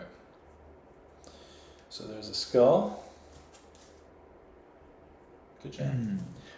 Mark can't run back to the settlement, although one of the cool features coming in the big expansion is the concept of the, what do they call it? The scouts. And they can't go back and get help, but they can do some useful things. They're kind of like a 5th party member who's sort of on the fringes of the battle. And as you build up your settlement, you can get them sort of special scout gear that will allow them to do some neat things for you, including, I mean, this one's kind of goofy, but I think one thing that you can kind of see in the gear they've designed ever since this expansion is I think they want to provide a little bit more mitigation tools for some of the extreme, like, bad luck that can happen. So there's actually a thing where you basically get an extra life out of the scouts. And thematically, the way it works is apparently the scout is wearing like the Mission Impossible mask, and then they tear the mask off and it's not you, it was the scout, and the monster killed the scout instead of killing your character. So you can have a scout basically take a fatal blow for one of your characters or something like that. Oh, dude, that's cool. It's getting the biggest expansion. The expansion that has been almost done for about 2 years now, although this time it's probably almost done, but who knows, is they're very close to finalizing it, and currently the box for the expansion is the same length and width of the core game, and it's a little bit taller. So it's actually a bigger box than the base. Are they game. going to kickstart that? They did in 2017. It's the same Kickstarter. They haven't shipped it yet. It's the same one. It's the Kickstarter, the second one from 2017. This was originally the stretch goal box, and it just had a grab bag of like every day he would roll a die, and he had this like chart he had behind the scenes where he'd say, "Oh, I rolled a 23, so that means the next stretch goal is this thing." And basically he just added in all this stuff, and then it sort of just kept growing and growing, and he added systems and monsters, and it eventually became its own, now it's its own expansion with a completely new campaign, I think 6 new monsters, new systems. They've redid the way cooking works in the game. There's this whole system that redoes the way fighting arts work, because fighting arts are very random now. So it's a little bit more predictable system. It sounds really neat, but there's just a lot to that box. Sure. So anyway, maybe, but it hasn't gone off to print yet. It might soon. I think he's waiting I think that they'll have it by Black Friday, which is kind of their big, every year Black Friday is like their Kingdom Death holiday essentially. And I think he wants to announce it at the big Black Friday update is like, hey, it's off to the printers. So we'll see. That would be amazing. But that means we probably wouldn't get it until early to midsummer next year, which is fine. I have a lot of this to play still. I'm not really in a rush. It is kind of funny watching the campaign and just the way they kind of communicate is odd. So it's more amusing than it is frustrating. But the people who backed the campaign originally, as you can imagine, there's still some pretty frustrated people who've been waiting since January 2017 when this thing completed to get the stretch goal box, not to mention the other 12 expansions that were actually part of the Kickstarter that are behind that in the queue. Yeah. So yeah, there's a lot coming sometime. Anyway, what's happening here? Monster attacked me. You did I a searched. thing. Yeah. Yep. Okay. You can move Chick up and attack. Oh yeah, she can get in range. Nice. Gold. But if you want time, I can talk about that for 3 to 48 hours. But it's interesting stuff. But we'll see. It's not A for 2 a and while. a 1. That's not great. That's not great. No, 1, it's 2, really- 3, 4, 5. I mean, he can get behind. He's only got fist and tooth, but we just need one more hit. So, and the tank also can. Actually, let me move the tank just in case. I don't want him to miss and knock the tank over. So, there's no need to look through the deck. She's also fist and tooth, but let's just do it. So it's 2 dice. Fist and tooth hits on a 8, I think. 8. 4 and a 7. Nothing. 1, You don't 2, have strength? 3, 4. It's not strength. That's the hit. Oh. Accuracy buffs your hit rolls, but accuracy is pretty hard to get in this game. Oh. 2 1s. Jesus. Okay. Well, all right. Well, we're all here. It's fine. So we all went. Monster's turn. See if he bleeds out. Really? No. Ah. Okay. So now it's gonna do its basic attack, which is gonna be. Yeah, it is often compared to Star Citizen, but I think it's actually gonna ship. Oh, yeah. Closest survivor You in mean field of view. like this actually has a game? Yeah. It exists. Yeah. So 3 and a 1, those both miss. So Nice. nothing happens there. Because she's in the bushes, so that's +2 evasion, plus she has 1 evasion, which means the lion needs a 5 or higher to hit. 5 so or higher, these yeah. both miss. So there you go. All right, what do you want to do? Oh, I'll just swing a couple times. You know what? Let me. I can move him. Okay. If you want to come around back. Yeah, I can do that. That's fine. And I'm just gonna do this. No, I don't want to do that. No, I'm gonna leave it. 1, 2, 3, 4, 5. All right, so you're there. All right. And what did we say? The monster's evasion, accuracy, and toughness. Okay, accuracy and toughness, not evasion. 8 and a 4, so that would have been 1 hit. I think. 1 hit, the fuzzy groin. Oh, geez. Now you can feel free to crit because Bringing the pain. no, Out of 5, but +3. that does it. Man, that lion was annoying. I mean, like. You know, to be fair to the lion, though, we did hit it in the groin twice, and I killed it by hitting it in the groin. That's true. Well, he deserved it. That opening, like those 2 cards at the top of the deck, that sucks. I think it sends a clear message that if you fucking terrifying roar and do that shitty healing yourself thing, you're gonna get punched in the ding dong as much as possible. No, you deserve it. You deserve it. Oh yeah. Good job. That shit coming. Oh man. Good job, chick. All right. So let's put this over here. Oh Death yeah. by ding dong. That's right. That's the worst kind. Well, luckily for the most part, we all Yeah, no. kind of okay. Well, except for, because our tank, if you remember on the hunt, is now afraid of the dark, which means she's not allowed to fight anymore. So that blows. That is a little bad, yeah. But anyway, our reward is going to be 1 hunt XP for each character. And this is. And then these things go. Anything else? Yeah.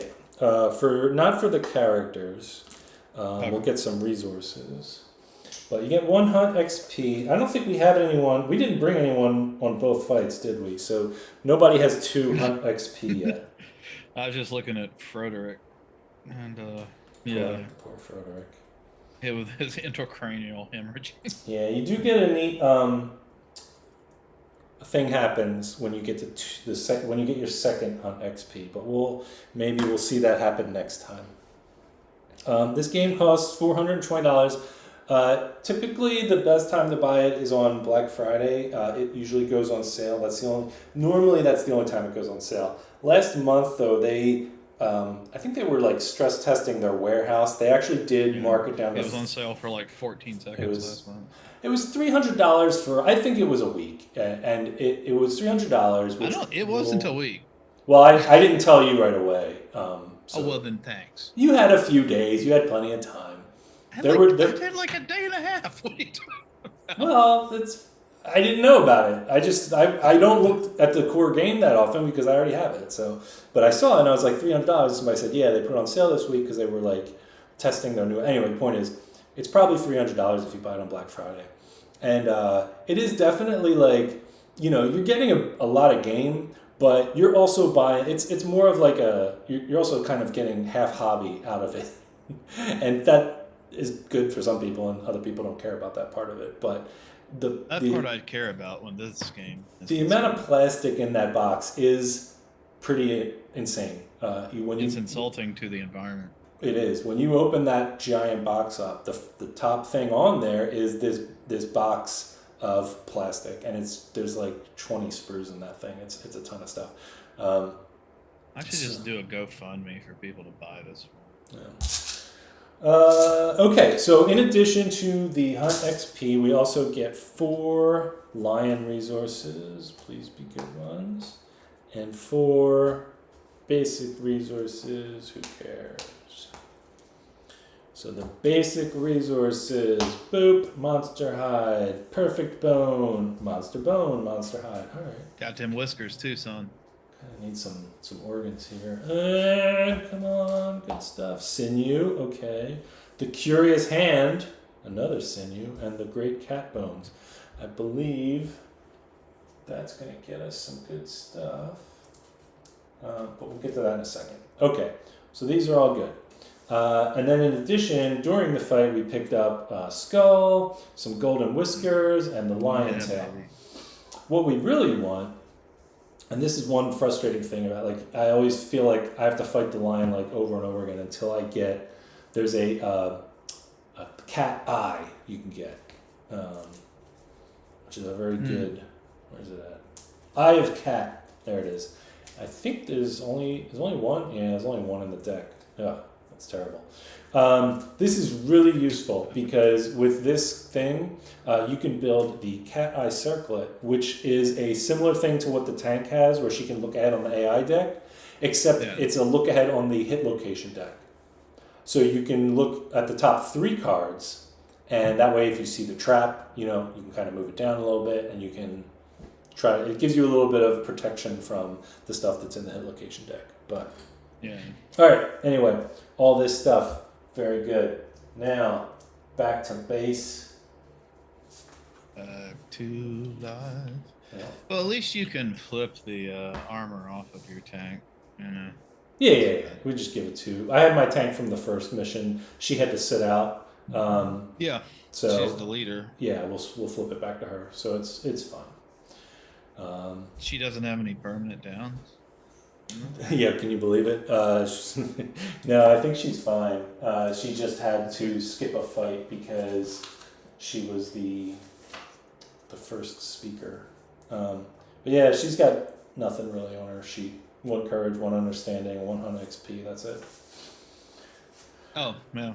Okay. So we come back to base. We set up the base. Survivor's return. So you can remove any damage, reset armor, that kind of thing. And then we will gain endeavors. Nobody died, so everyone came back. So we also get 4 of these. And we update the timeline. Okay, let's take a look at that.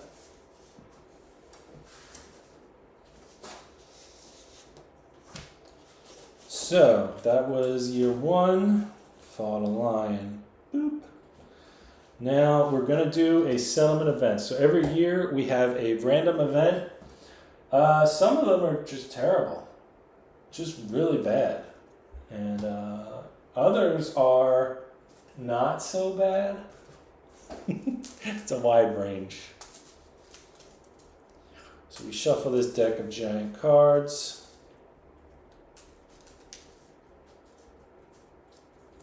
Giant cards, like Giant well, cards? See? That's how big they like are. on The Price is Right when they would play those. Yeah. You have to press a button on them and they light up. Our settlement event is the hunt reenactment. Oh God. Alright, people die. Can you read that at the top? Can you tell us what happens? Hunt reenactment. Settlement event. Nominate the group's favorite survivor to play like the hunter. Nominate your least favorite survivor to play the monster. Pick one monster from the settlement list of defeated monsters. Costume, claws, and real blood. And the hunter falls. The survivor nominated to be the hunter is dead. Oh, The hang survivor on. nominated to be the monster. That's after the roll. Oh, shit. That's after the roll. Okay. Oh, I'm sorry. That's I didn't fine. realize that was the. No, that's fine. So we need to pick a favorite. Now, there's not a rule to that, so we can pick anyone. I believe it's possible for the person we pick, the least favorite person, to die, depending on how we roll. Actually, it might be possible for both of them to die. I'm not reading ahead on the card right now, but we can always pick. I don't think there's any qualifications, right? It doesn't say somebody with XP or anything like that. Nominate your least favorite survivor. All right. Can we just put Frederick in there? We can. He is. I mean, he might be. Is he your least favorite? Is he least favorite than what was his name? Garl, who ended up with. He ended up deaf with a broken hip. Poor Garl. Oh. And then what happened to Frederick? What happened to Frederick? Frederick has internal hemorrhaging, which means he can never gain survival. I think you can fix that later on. Oh, I mean, if you internal or intracranial hemorrhage. Yeah, intracranial hemorrhage. I think you can fix that. Well, I mean, yeah. There is a. Garl. Yeah, we'll throw Garl in as our least favorite. And who's our favorite survivor? I mean, if I gotta be honest about it, it's probably Mark. But I don't know what's gonna happen to Mark. I don't want to nominate him, and then he gets injured or something. He's got, he does have 4 insanity and 1 survival. Yeah, I don't know, man. Let me look at this card again. The chick's got luck, which we don't want to lose for sure. Well, I think it's fine. I think we can name Mark. I think we're safe. Okay. Yeah. Okay. Why don't you roll a 10-sided die? So Mark is pretending to be, he's the hunter, and Frederick is playing the lion, because that's the only monster we've defeated yet. So what happens? Roll some dice. They're going to put on a play, a full contact play. Roll 1 die. Why are you making me do that? All right. We could just throw in a nameless A character. 4. But actually the nameless characters are better than Frederick. Oh wait, no, I think we did want to say Garl. Didn't we say Garl? We said Garl versus Okay, Mark. Yeah. I'm sorry, I said the wrong name. It's Garl. Alright, so you rolled a 4. Is the monster a nemesis? No. Okay, in this reenactment, the monster falls, silencing the crowd with a sickening crack. The survivor nominated to be the monster dies. R.I.P. Garl. The survivor nominated to be the hunter sets their insanity to 0. Yeah, okay. Whatever. I mean, we can get it back. That could have been better, but... Yeah, but it also could have been worse. Could have been a lot worse. Alright, Garl. any hunt reenactment you can walk away from. Exactly. You know. Update the death count. Carl is dead. Goodbye. Bella Carl is dead. Carl! Now, there is a, some years, there is a scripted event that's going to happen, and this is one of those years. So we have a second thing that happens before we get to... We have a Graves +1 bonus, right? We have the... Yes, you're right. So Graves, I believe, says if somebody dies in the settlement phase, we get 1 endeavor. Yes, good call. Yeah. We'll put that there. You can thank Scribe for that, but yes. Nice. So that gives us 1 plus. Don't we get 3 or something from coming back, or what? We got 1 for each person who returns. So we have 4. No, 4. So now we have 5. So 5. Oh, nice. Yeah. Okay, that's good. 5 endeavors. Okay. So what locations do we have in the town? Before we do that, we do have one more event we have to take care of. Okay. So let me move all these resources. Oh, look at all these resources. So, and that event is the Endless Screams. Look at that, McMaster. This is what's, that does sound good. This is what's happening in the camp right now. Endless screams. A scream pierces the silence around the settlement. As the noise fades, a chorus of horror rises up in answer.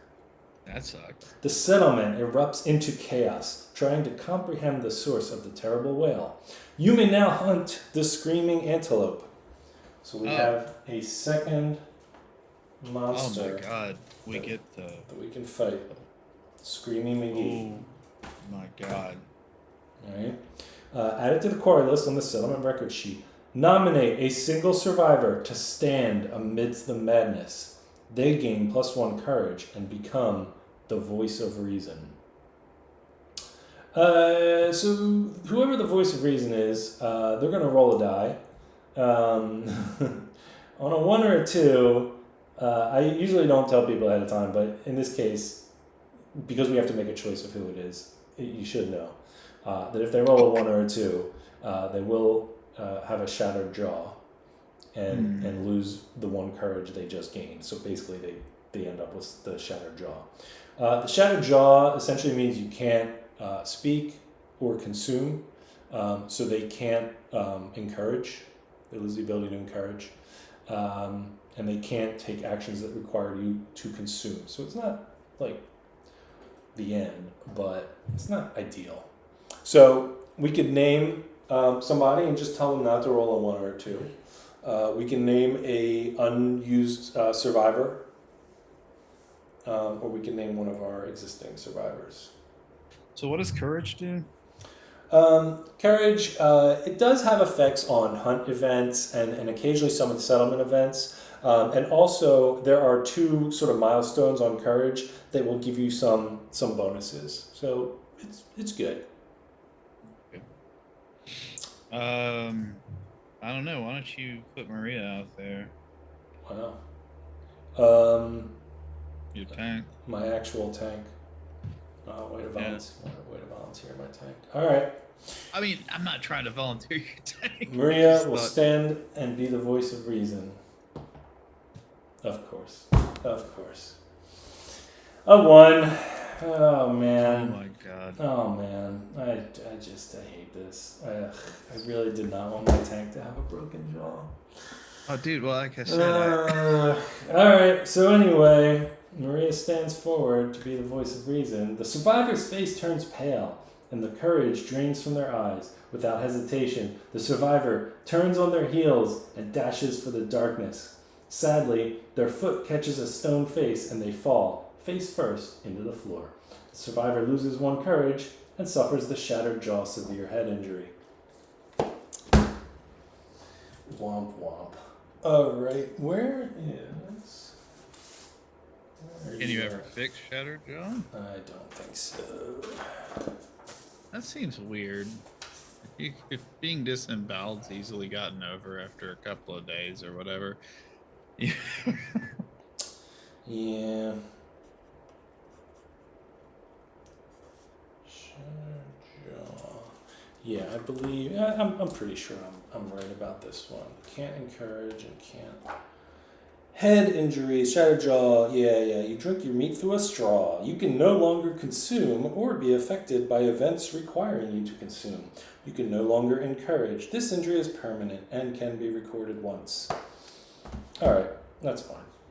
We need a couple of tanks anyway. All right.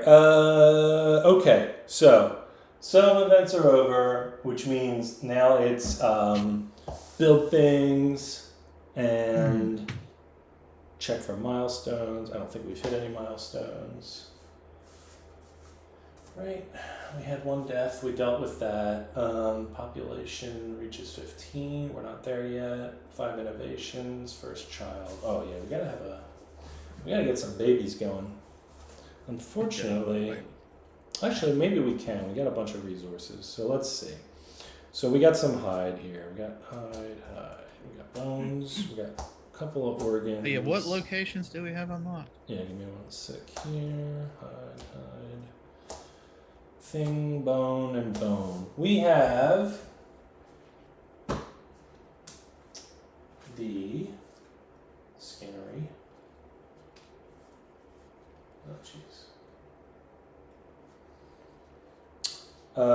We have the organ grinder. Good times. We have the lantern horde. We'll get back to that. We have the bone smith. Okay.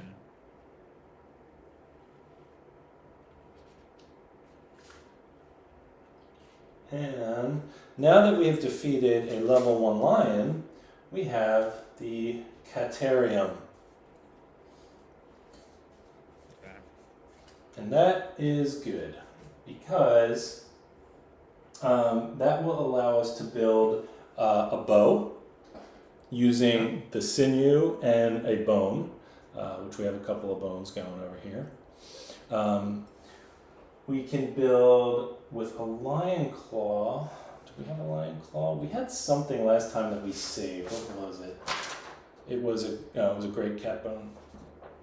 Oh, and a shimmering mane. We did have one of those from the last time. That's right, because I remember saying we should save that, so we can build that that extra head armor. Great cat bones. So we can't build a spear yet, unfortunately. We need a lion claw for that. But we can add we get some ranged.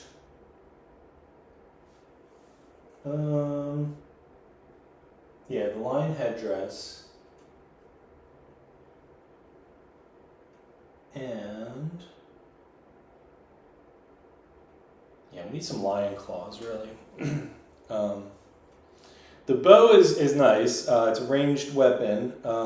The other thing you can do, if you have the bow, there's a special fancy arrow you can build. And you can only shoot it once per fight.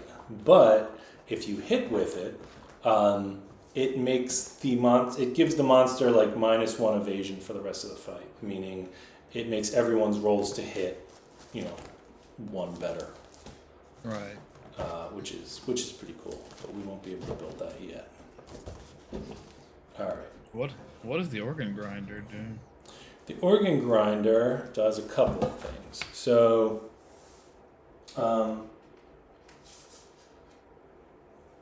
it makes like stuff out of organs, accessories. So one thing, we're in a kind of an annoying spot here because what I would really like to do is build the tank, the monster grease, which gives you +1 evasion. Sure. Which is huge for the tank, but it costs 2 organs. And we don't have many, do we? We have 3. And so if we want to use 1 for the bow, if we use the other 2, then that means we don't have the ability to innovate, and we probably should try to innovate. But anyway, something to think about. Let's put these on here. Okay. The other thing you can do at the organ grinder is try to make some babies. Oh yeah. Yeah, you go to the organ grinder and pop out some babies, which we also should probably try to do. That costs endeavors. And it's not a guarantee. You have to you have to roll like an 8 or more in order to get baby time. And then even when you do get baby time, as you can imagine, the healthcare system at the Lantern Horde is not amazing, and sometimes babies are trouble.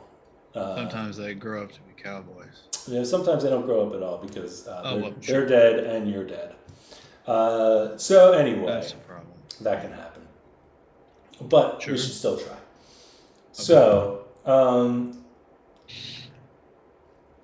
So what are we looking for? You've got a couple of weapons. I think with one more, even if we just build one weapon this turn and we get a bow, now we've got a ranged weapon in there. You've still got a blade and an axe. Those worked out pretty well. Our tank actually could use a weapon, but that's lower priority. It's really not.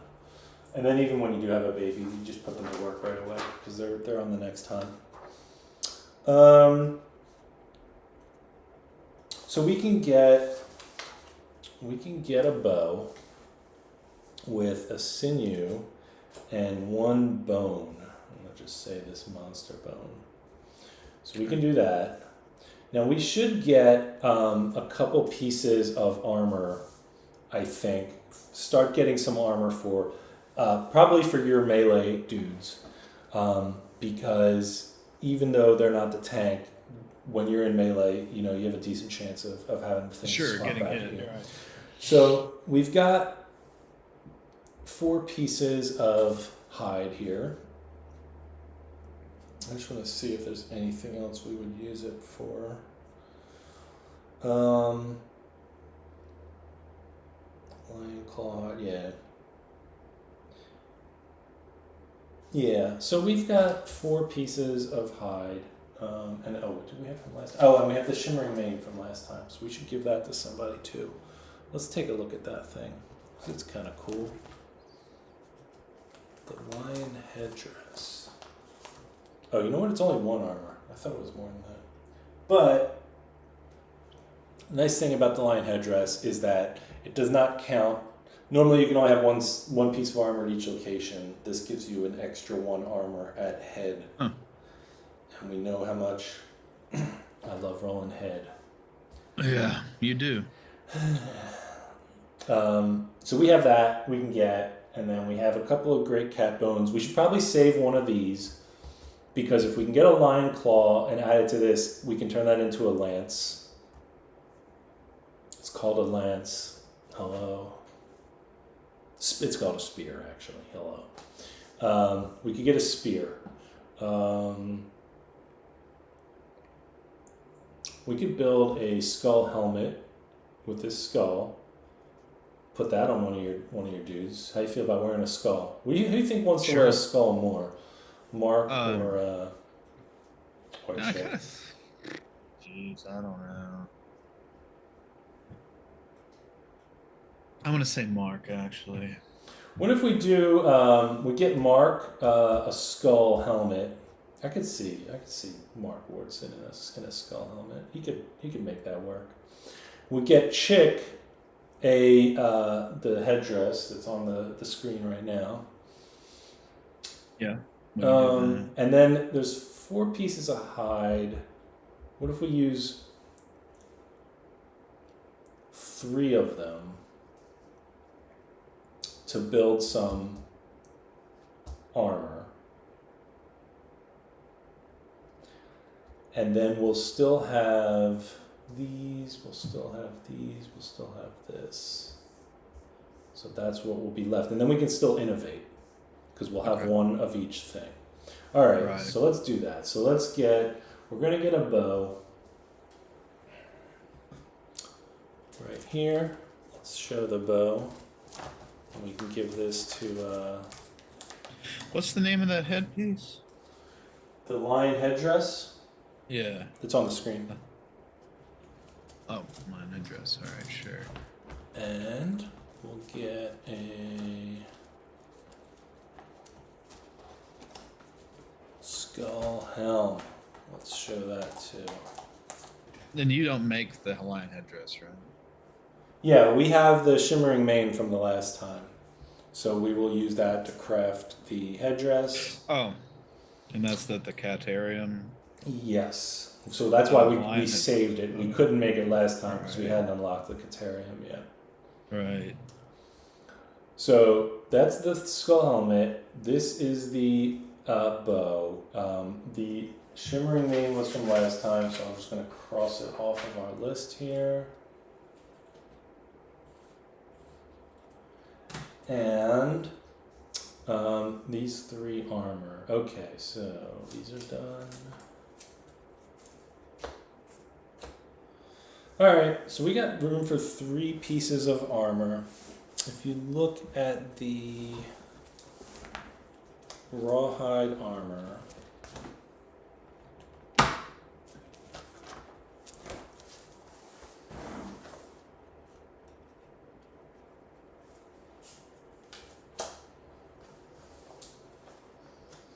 so you can make 3 pieces. Okay.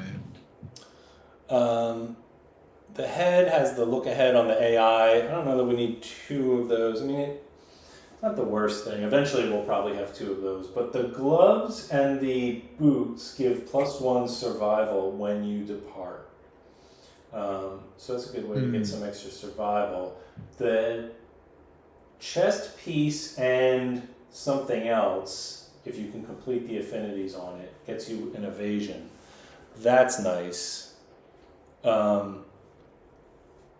So yeah, you have 3 pieces to split up between your 2 characters. Okay. Okay, so I could make. Huh. Oh no, let me see.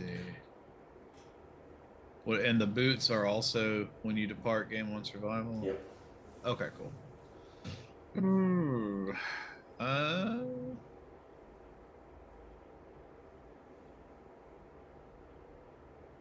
Yeah, okay. I'll tell you what, I'll do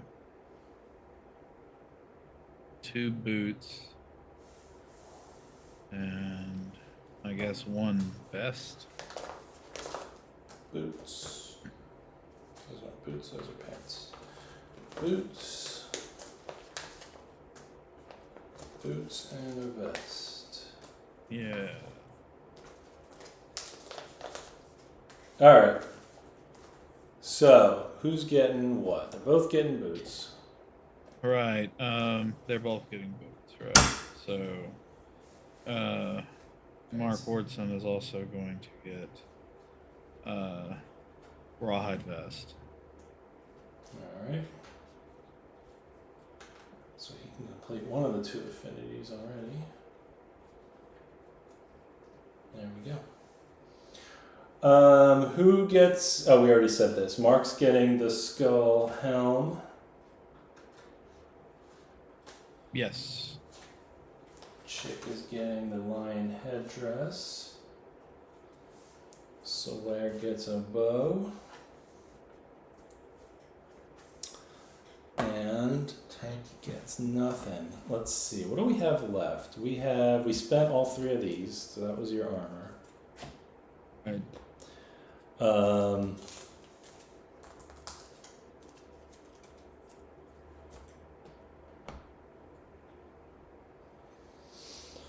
Alright, so we can do a innovate using the whiskers. No, wait, let's use the sinew. Because we already built a bow out of that. I don't think we need another one for anything, do we?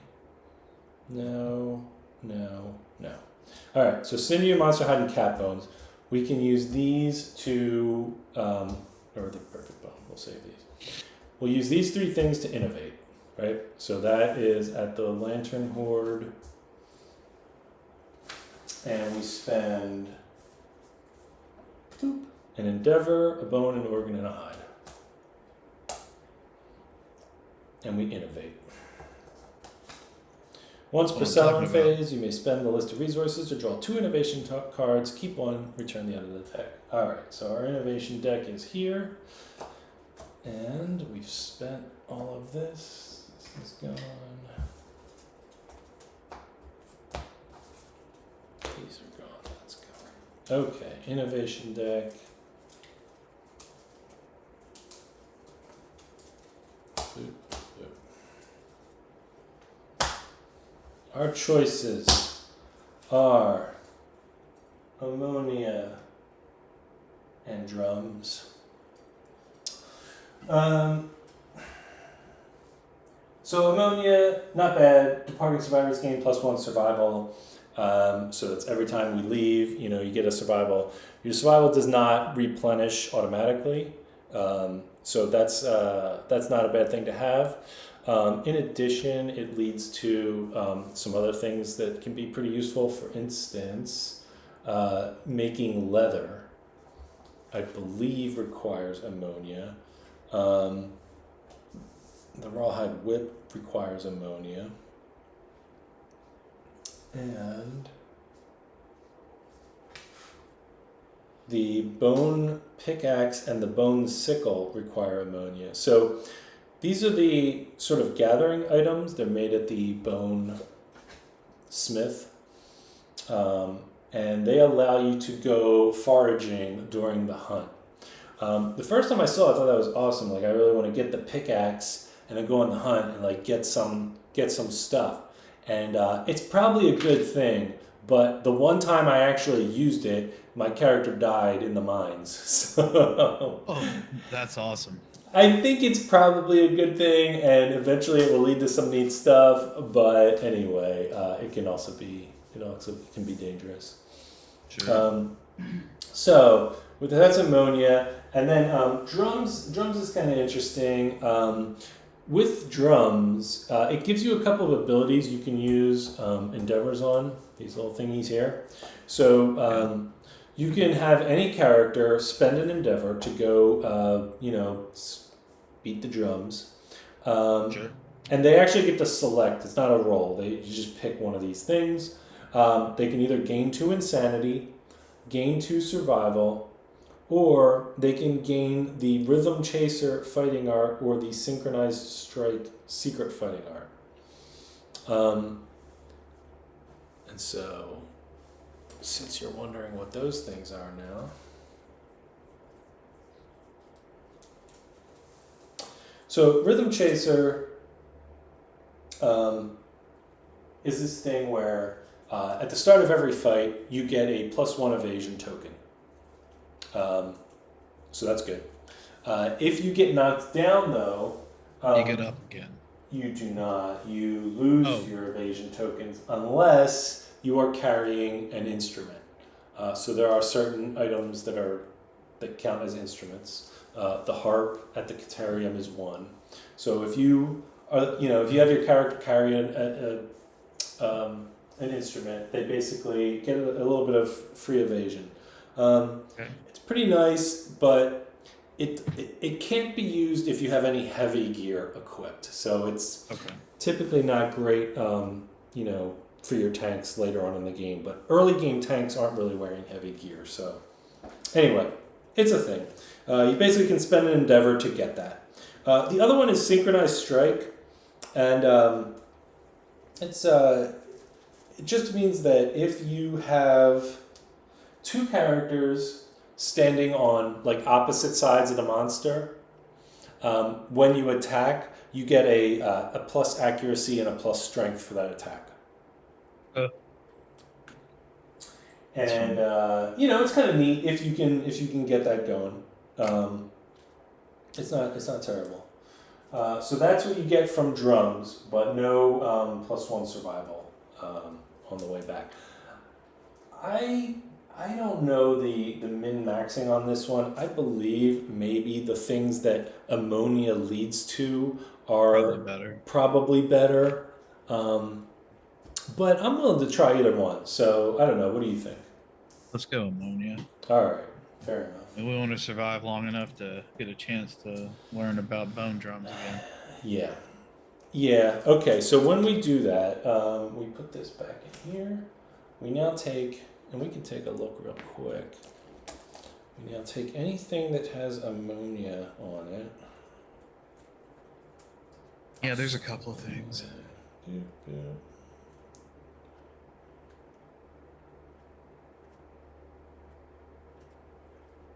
There's also one event that's really annoying unless you have ammonia, so if we get unlucky and grab that one. I don't know, drums has some pretty good consequences too. Yeah, see,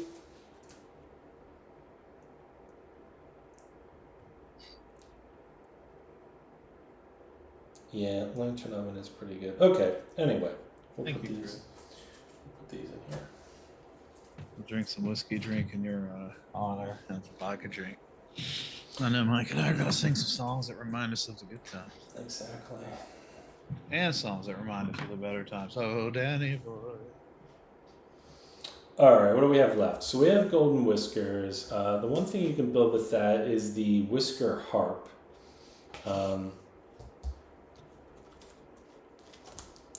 Which is actually not bad. Let me find it here.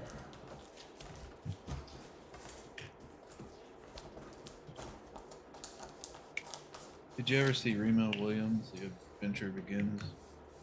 Yeah, that was a long time ago. I don't really remember it all that well.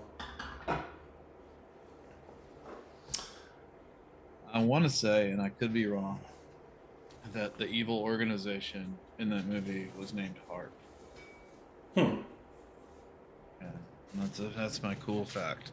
That is a cool fact. I'll tell you what, I'm just going to go ahead and make this harp using the last two things we have here, whiskers and the cat bones. And that harp, basically everyone gets one survival on a rival. At the start of a fight, everyone gets +1 survival if you bring the harp. That's super nice. It is noisy, and there are some events that cause a problem if you have any noisy equipment, but whatever, we'll deal with it. But it also gives you a chance to remove a mood. Some monsters have these pretty nasty, ongoing effects, and this can let you, take one of them out of play. Who wants to have that harp? I bet your bow user should. Yeah, I think that's fine. Yeah. The bow is cumbersome, meaning you can't move and attack with it on the same turn. And so there are going to be turns where he needs to reposition, and having other things like that on hand just so that he has something to do on those turns is a good idea. Just putting back the cards from last time. And bam. Alright. So let's plus it has a blue on it, which is really nice because eventually he'll want the lucky charm. And that needs blue affinities to give him a luck bonus. Alright. So I think we're done building. We still have 4 endeavors that we can spend to do potentially to make a babies. So let's try that. Yeah, why not? Let's see. So we're gonna roll a 10-sided die. We have to pick a survivor. They do not necessarily have to be the survivor that does the baby making, but there are other consequences on here. So nothing bad. Broderick. I want to pick someone. Pick someone you want to use. Like this is. I'm saying it's usually good stuff. Like it's okay. He's got to be like The coolest dude with intracranial Yeah. hemorrhaging. I forget where that. Let me see. Is it the barber surgeon where you can? I swear to God, if I roll something that heals intracranial hemorrhaging, I'm gonna be very upset. No, I think this unlocks the place where you can do that. Though. Let me see. Okay. Okay. Yeah. Yeah. Do you, Yeah. why don't you use your archer since you had the shaft with Maria there? That's fine. What do we need to unlock that? 3 organs and 1 hide will unlock the barber surgeon. The barber surgeon is the one who can cure intracranial hemorrhage. Yeah. Alright, there you go, 1. Alright, so we lose a resource. So that's annoying. Jesus. But he gains an understanding. Pardon me.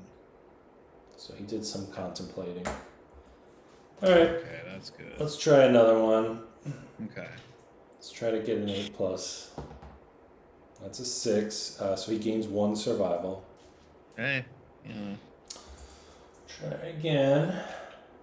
get in there. 5. Alright, gains a survival. Jesus. 5 and some bitch. Alright, last one. Come on, 8 or higher. 1. Okay, so it's lose a resource. We don't have any left, so it just nothing happens. Still on hard times. Yeah. Alright, no babies this time. It's alright, we'll get Good. some in the future, man. Good try, everybody. Do we want to hunt the lion again or the antelope? Hey, that's a good question. The lion, you know, We need to get an eye, I understand that. we need to get an eye. We can also try to get the. We did just lose the great cat bones, though. We could still try to get a spear, but that's not as important. The antelope, you know, gives us a chance to see a different monster. And it does have its own, you know, obviously it has its own armor set and its own. Right. What is the squeaking going on over there, cat? Yeah, it's squeaking. Hey, buddy, come here. What are you squeaking at then? Oh, you moved? Yeah. That'll piss the cat off. Yeah. Yeah, so I don't know. It's up to you. Like, I think if you're fine fighting another lion, I don't think there's anything wrong with that choice. You know, you're starting to get a good sense for like what it does. If you want to see the antelope instead, we could also try that and unlock its location, and you know maybe try to build some of that. What are you thinking? You sick of lions, or you wanna try to get the rest of his stuff? I don't know. Like, I don't know. What do you think? I think. I mean, what is probably the smart move? Is it the smart move to hunt another lion because we can get more stuff to craft with? Either way, we're going to get more stuff to craft with, you know. Okay, so the antelope, how is it? It's weird. Okay. It likes to run around a lot. Sure. It charges I at would things, knocks people over. It can be a little. It can be a little. I think once you get some gear going, that fight gets. I think is easier than the lion. But the Once first, you're armored and stuff, right? yeah, but the first 1 or 2 times, like its movement is a little less predictable than the lion's is. Tom thinks we should grind out 1 more lion and try to get. I don't know. The advantage of going against the lion again is maybe we get the cat eye. More armor for people too. Yeah. And the lion is more likely to drop. So that's the thing is the lion is more likely to, I think, has more hides in its deck. Sure. Antelope has more bones in its deck. Yeah. Sure. Yeah. And there are still a couple of interesting pieces. Like the lion's gear is also pretty useful. The antelope's gear I think is more useful if you're going for like spear, which we might not be. So everyone's kind of, well, we might. At some point, Mark and Chick are going to want to upgrade from bone weapons. So actually, a spear might be good. Yeah, I think I probably would go lion. But the thing is, I don't think it's a really bad choice either way. So that's what I was saying. If you want to try something different, nothing wrong with that. The way I play most games anyway, and always my gut instinct is to grind. Mm-hmm. Yep. Before moving up. It's a good game for that. Because I like to have an easier time with harder opponents at the expense of more fights. Yep. All right. Well, I feel we're getting kind of maybe we won't get that weird combination on the line again because sometimes the line can be a much easier fight. And every time we fight it, we get better too because we have more equipment and the characters are if nothing terrible happens, then they're pretty much healed up. Got a little bit more armor this time, and then our fourth character is not as worthless. He's got a bow, so he'll be able to do some damage with that. Okay, that's fine. Let's do another line. I like that idea, yeah. And then, what I was saying was if we, we'll see how far we get. If we get to a certain point in this campaign where we go,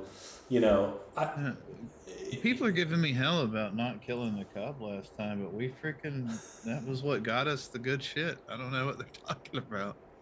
That's what got us the troll bird instead. Yeah. Yeah, I usually kill that lion, but but I'm not heartless like all of you.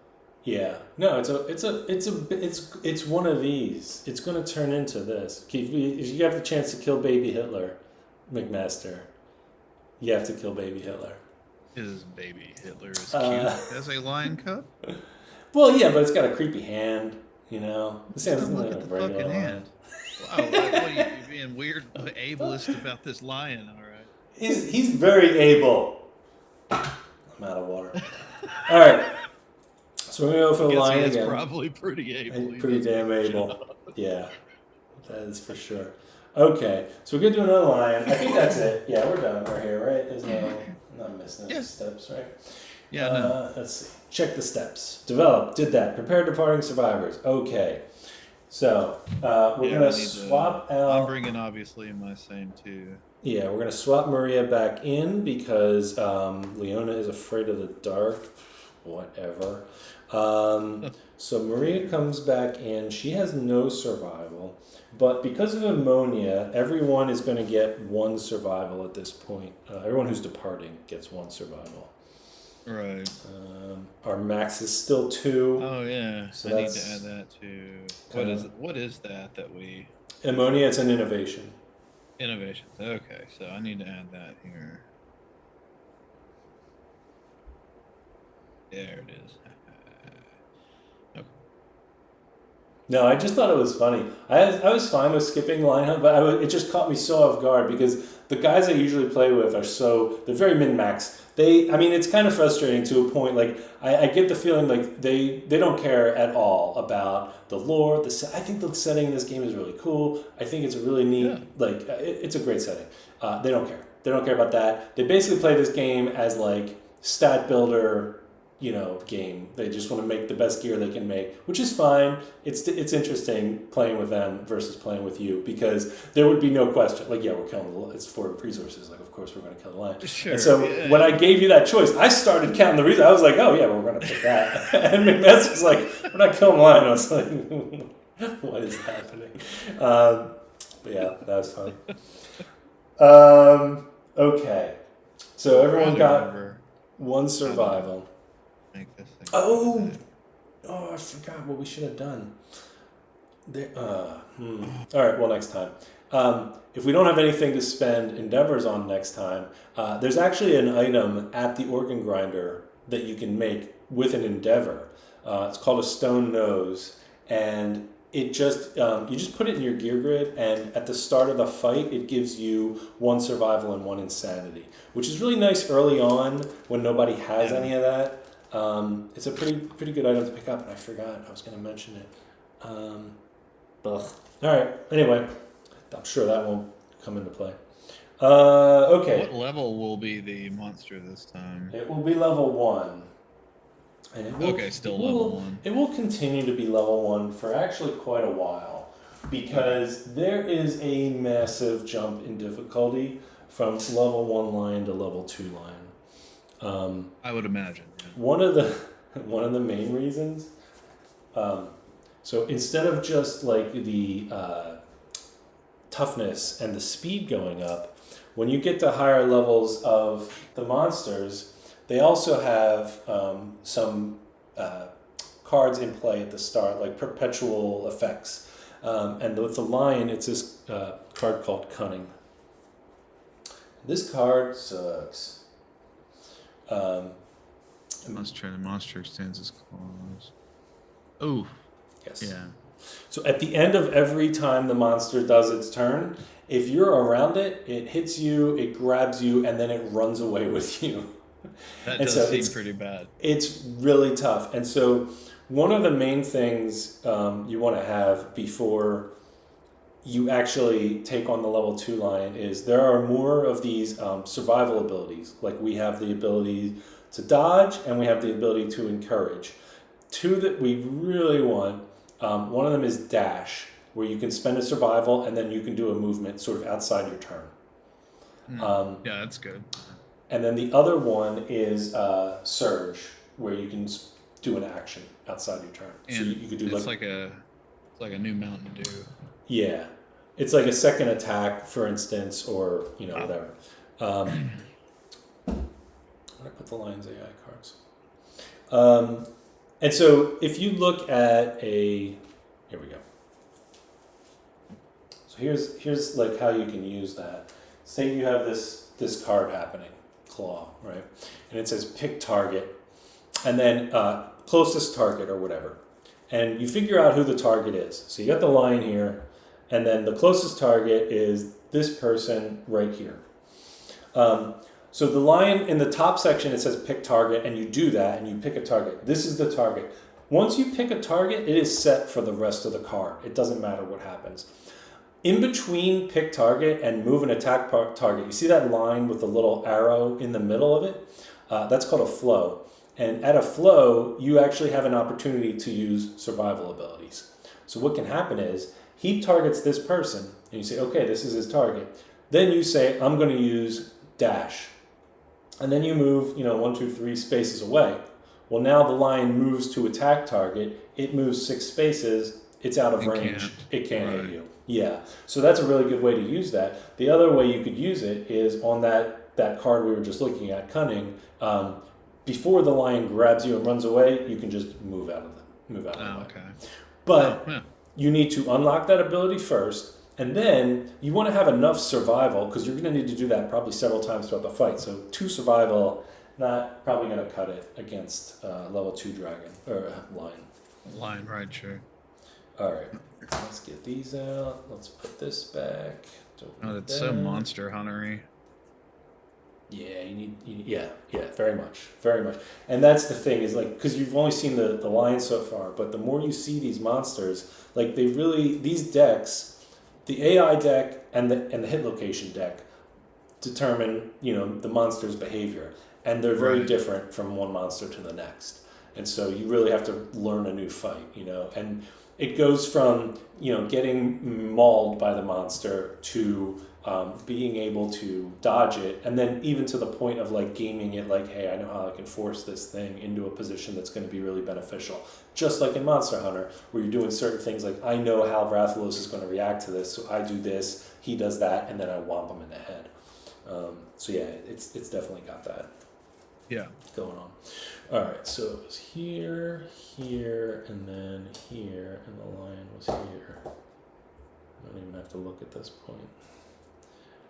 Put those there for a second. Get this out of the way. And we have tank. Bow guy. I do have bow guy. Oh yeah, bow guy. This is where's he at? Oh no. Hang on a second. Oh shit. We can't go on without bow guy. We gotta have bow guy.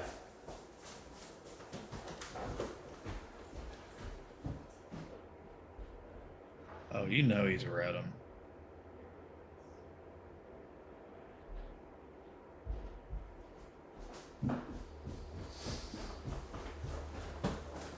Let me tell you about Bow Guy. So I made this mini, with the armor set. Bow Guy. Oh yeah, look at that bow guy. And so he's pretty basic, cloth armor with a bow. And then I thought, he doesn't have, like, they do have all of the gear that's in the book is in plastic in some form, and you can just find all the plastic and combine it into whatever mini you want. Right. And he didn't have a quiver. And I thought, I want a quiver on this guy. So I thought I would be cool. And I made my own quiver. Oh, I remember that. I told you the story, yeah. I made my own quiver out of milliput, this clay modeling stuff. And I even made these terrible looking arrows sticking out of it. And then put like a little strap on it that you can kind of see maybe going across his chest. Yeah, it's pretty good. Yeah. So I spent probably an entire night putting this thing together, trying to get this thing to come out. And it's okay. But I did that, and then I finished, and then I was putting everything away, and I realized they do have a quiver. It's just on a different sprue. So That's good. Yeah. Yeah, that's what you wanted. We had Mark here, and then where's Chick? Oh, Chick was still. We don't have a Chick. We need an axe. All right, I'll build an axe character for next time for Chick. Yeah. This is Mark. This is How heavy his axe or her axe? Yeah, I don't know if there is one axe. Well, I'll just build one. Sure. We need a bone axe is a pretty common early game weapon, so I should have a character with one of those anyway. Okay. So remember the lion events are less likely to be deadly, since we have at least one regular event. I'll probably take this with the tank, with Maria. You want to grab one of these two? Yeah, I absolutely can. Yeah. Who's hopping in here? Who's going to get us going? Mark. Mark, the brave Mark. Everyone's favorite hunter. Okay. Can you tell us what happens? The hungry lion sniffs the survivor's musk on the wind. Move the lion one space toward the survivors on the hunt board. If it moves into survivor's space, the white lion ambushes the survivors. The white lion, okay. What? But he did not. So. We have to Says roll random hunt. Yeah. All right. So roll 2 dice, or roll 1 to 100. Whatever is easier for you on that thing. All right. Ready? Yep. 24. 24.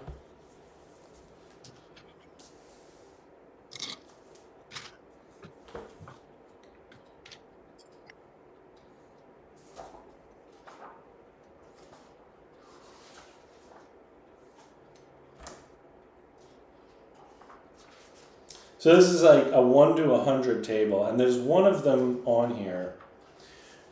There are about 2 of them on here that are connected, and one of them you have to go to first, and you get a key, and then there's another place where you can use the key. So like, what are the odds? Like, you have to get the one with the key first, and you just write it on your settlement sheet, and then sometime later in your campaign, if you get the other one, a cool thing happens.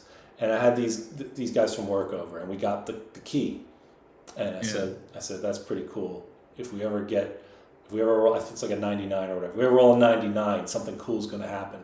But, that'll be down the road. 2 minutes later, he rolls a 99. So that's awesome. So one time I've seen that. So anyway, number 24, food from the mouths of others. The survivors pass a stone face that appears to be holding something in its mouth. The event revealer investigates. Gain 1 courage from Mark Wardson, and then roll a 10-sided die. Yeah, This never works the out. odds for were me. 50%, Tom. That's how it worked out. So I gain a what? 1 courage for right, investigating. I rolled a 4. A 4. Yeah. There's nothing there. It was just a trick of the lantern light. Okay, I can live with that. Oh, yeah, nothing happened.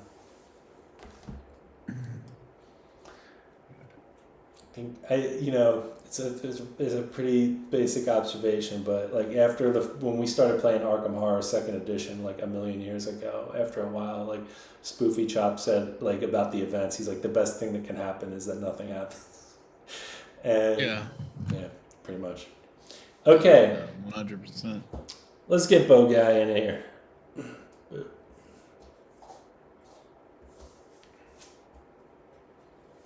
Marks territory. The White Lion has marked this area. If any survivor has 3+ understanding. Damn it, nobody does. No, I'm pretty sure yours don't, right?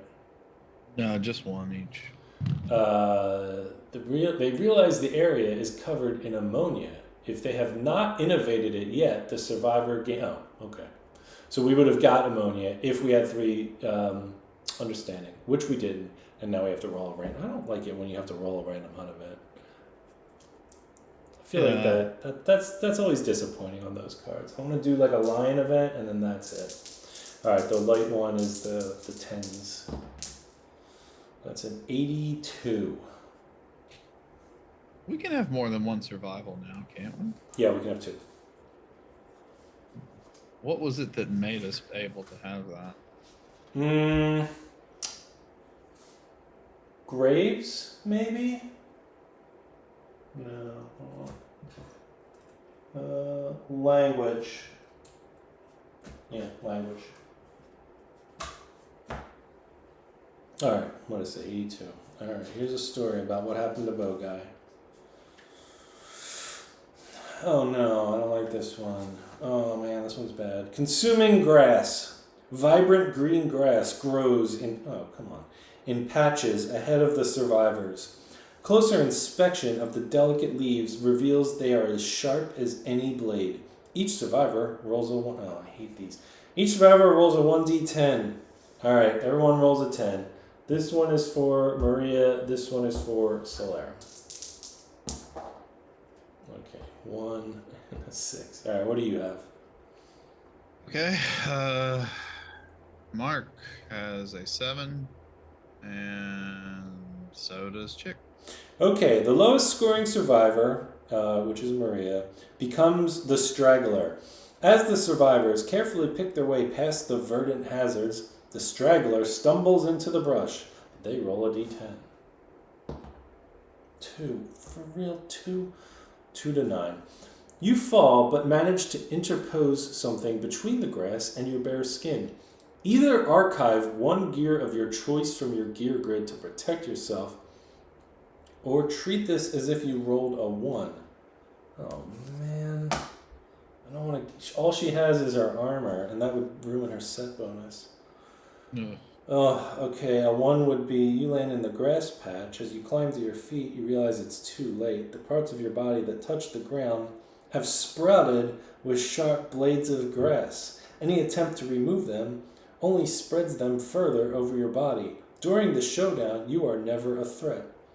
Ignore any effect that would make you a threat. This is the tank, by the way.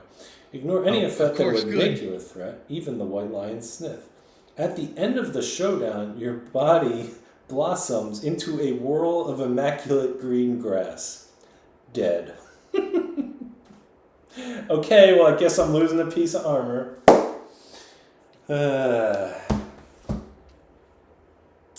Wait, so that's going to happen? No. Okay. If I don't get rid of a piece of armor, that happens. Oh, yeah, no. Jesus Christ. Get rid of the armor, yeah. Oh, my God. Yeah, it's just, that sucks. I lose. I bet that basically cost me 5 armor. 6 armor? Oh, shit. And then I don't get the set bonus anymore. Yeah, that's so lame. Stupid grass. All right, let me see. 1. Oh, the bow guy had an armor set? No, it wasn't. Oh shit! It was Bow Guy. Oh, hang on a second. Yeah. I thought it was the Yeah. tank. Oh, it was Bow Guy. Well, can he lose anything? He's gonna lose his. Loincloth. He's gonna lose his cloth then. All right, that's not as bad. Just go then. butt ass naked bow guy. Yeah, naked Bow Guy. There we go. All right. Okay, so that's a lot better. It is. Hopefully he doesn't get hit. He's probably not gonna get hit. He's Bow Guy. How far can he shoot? 6. Oh, that's pretty good. Yeah. All right.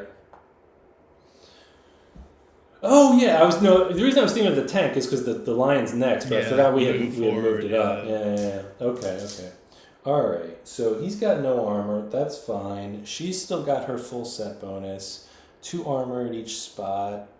It could have been a lot worse. Could have been a plant person like Hugh Jackman. Remember Oh yeah, that time he was a plant guy. I did. Um, Oh wait, he said the tank rolled the lowest number. That's right. It was an event. Oh yeah, it was the straggler. So it does suck. See that? Good call. Oh, yeah. Chris did ruin it for us. That's cool. Yeah, that's fine. All right, so this is 1. This is 1. Look at all this armor I'm losing. All right, well we have to kill this lion fast then, because I just lost half my armor and my survival bonus. Okay. Why don't you just lose a piece of waist armor and have dude throw his cloth over to you and go butt ass naked anyway? Yep, I might consider that. It was the fountain. All right.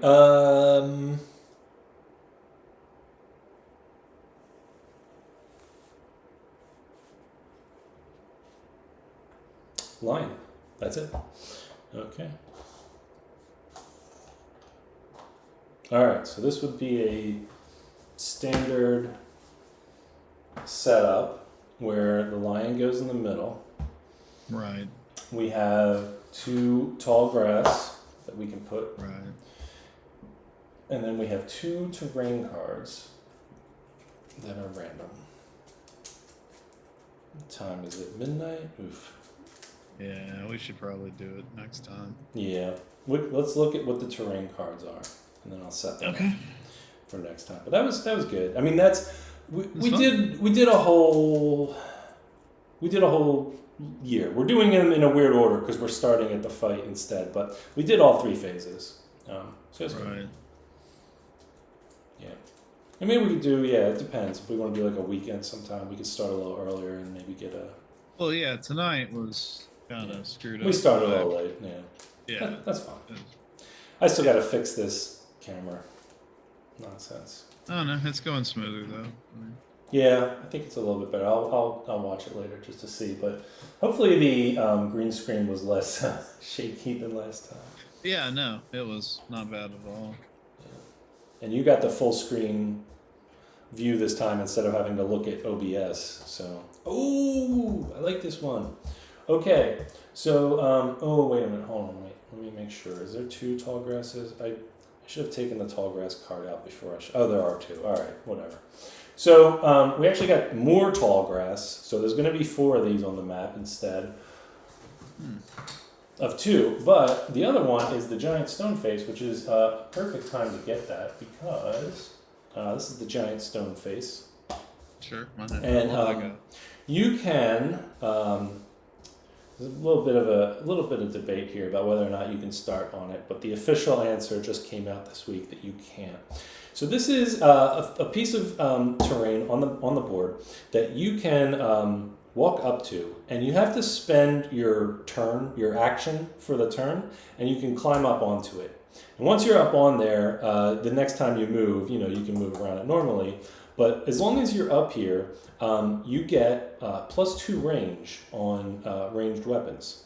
Oh shit! And also +2 accuracy. So it's easier to hit while you're up on top of the giant stone face. So the question was, this was like for a long time, there was a question about, let's say I put this here to start the game. The rule is that the survivors have to start 6 spaces away from the lion. So this would be a normal starting space. But the terrain is marked as impassable. But impassable means, and it says it right on here, survivors cannot move through spaces occupied by this terrain. It says nothing about setup. Not into, or Doesn't say you can't place them there during setup. It just says you can't move through it. But setup is not movement. You're just placing them there. So there was this thing for a long time. People had, differing opinions on whether or not you were allowed to play. I say you can put it there because the setup rules just say you have to be 6 spaces away from the lion, and impassable just means I can't move through it, which I'm not moving through it. But somebody asked him, the designer, earlier this week actually, and he said, no, you can't start on the stone face. So. What a load of crap. It is a load of crap. I feel like I was still right. He might have intended it that way, but he didn't write that rule. He should have said if it's impassable, it should have said you can't place anyone on here to start with, but it doesn't say that. So anyway. Not about starting adjacent to it, Tom, like actually starting on the thing. Because the rules for placement and the start of the thing is that your characters have to be 6 spaces away from the line. So 1, 2, 3, 4, 5, 6. This space is 6 spaces away from the line. And that's all it says. Put your characters 6 spaces away from the line. It doesn't say you can't place them on impassable terrain. And the rule for impassable terrain itself doesn't say you can't start here. It just says you can't move through it. And I didn't move through it. I just placed them there for setup. So I felt like that was legal, but apparently it's not. I feel like he better change the rule book then because he made a mistake. But anyway. So anyway, it's neat. It's useful if you have an archer. You can get up on here. You get a little bit more range. And also accuracy is really nice because the bow only normally hits on a 7 or higher. So now you can hit on a 5 or higher. So. Oh, that's cool. Pretty cool. So we'll have a whole bunch of grass for evasion, hopefully. And then we'll have one of these for the bow guy. And then we'll fight a lion. And yeah, that'll be good. Yeah. And then there's one more fight, I believe. Yeah. And then it'll be the first boss. That'll be the butcher, and he'll ruin our day. Is there a ding dong card in the butcher's deck? There's not, and actually, that's what we're gonna have to think of, because the butcher does. Oh, and the antelope actually does have a card that will break your bone gear. So both of them have one. I think it's just one card in their hit location deck that will break your bone gear. So we'll have to watch out for that. Yeah. But yeah, man, this was good. It's good. You liking Kingdom Death? Is it living up to your expectations? Yeah, no, it's pretty fun. Like I said, I'll probably try to buy it eventually. Yeah. I'm wondering if I can find a used copy because some people don't, probably don't like it. Probably. If you find a used copy, try to get 1.5. Because 1.5 is easy to upgrade. 1.3 is a little harder.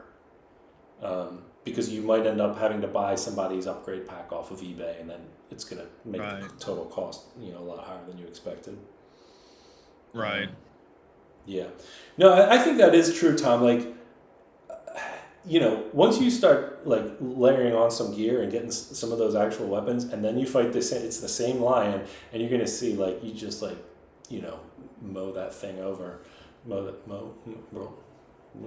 whatever. You do something to it. Bowl it over. Yeah, sure. You destroy it. And so you get pretty good at like fighting lines. So it is kind of a cool way to kind of like see your progression. And then you try to fight the level 2 and it destroys you. So kind of like knocks you back down a peg.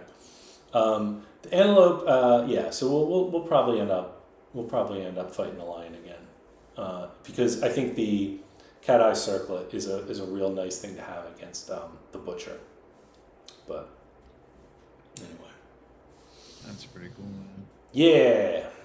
All right. So some improvements. We'll keep working on the the technology. Everything's working against us here. I really have to find a better way to set OBS up. I ended up having to use the webcam on the computer. And I can't even do anything with the computer because I have to leave it in full screen mode so that you can see the stream. So I can't even see what's happening in OBS right now. But yeah, we'll get there. Good stuff. Thanks, Tom. Yeah, man. Thanks, Chris. Thanks, McMaster. Thanks, Josh. We'll be back. We'll be back soon with another fight. Yeah, man. Cool. Night, everybody. Good night.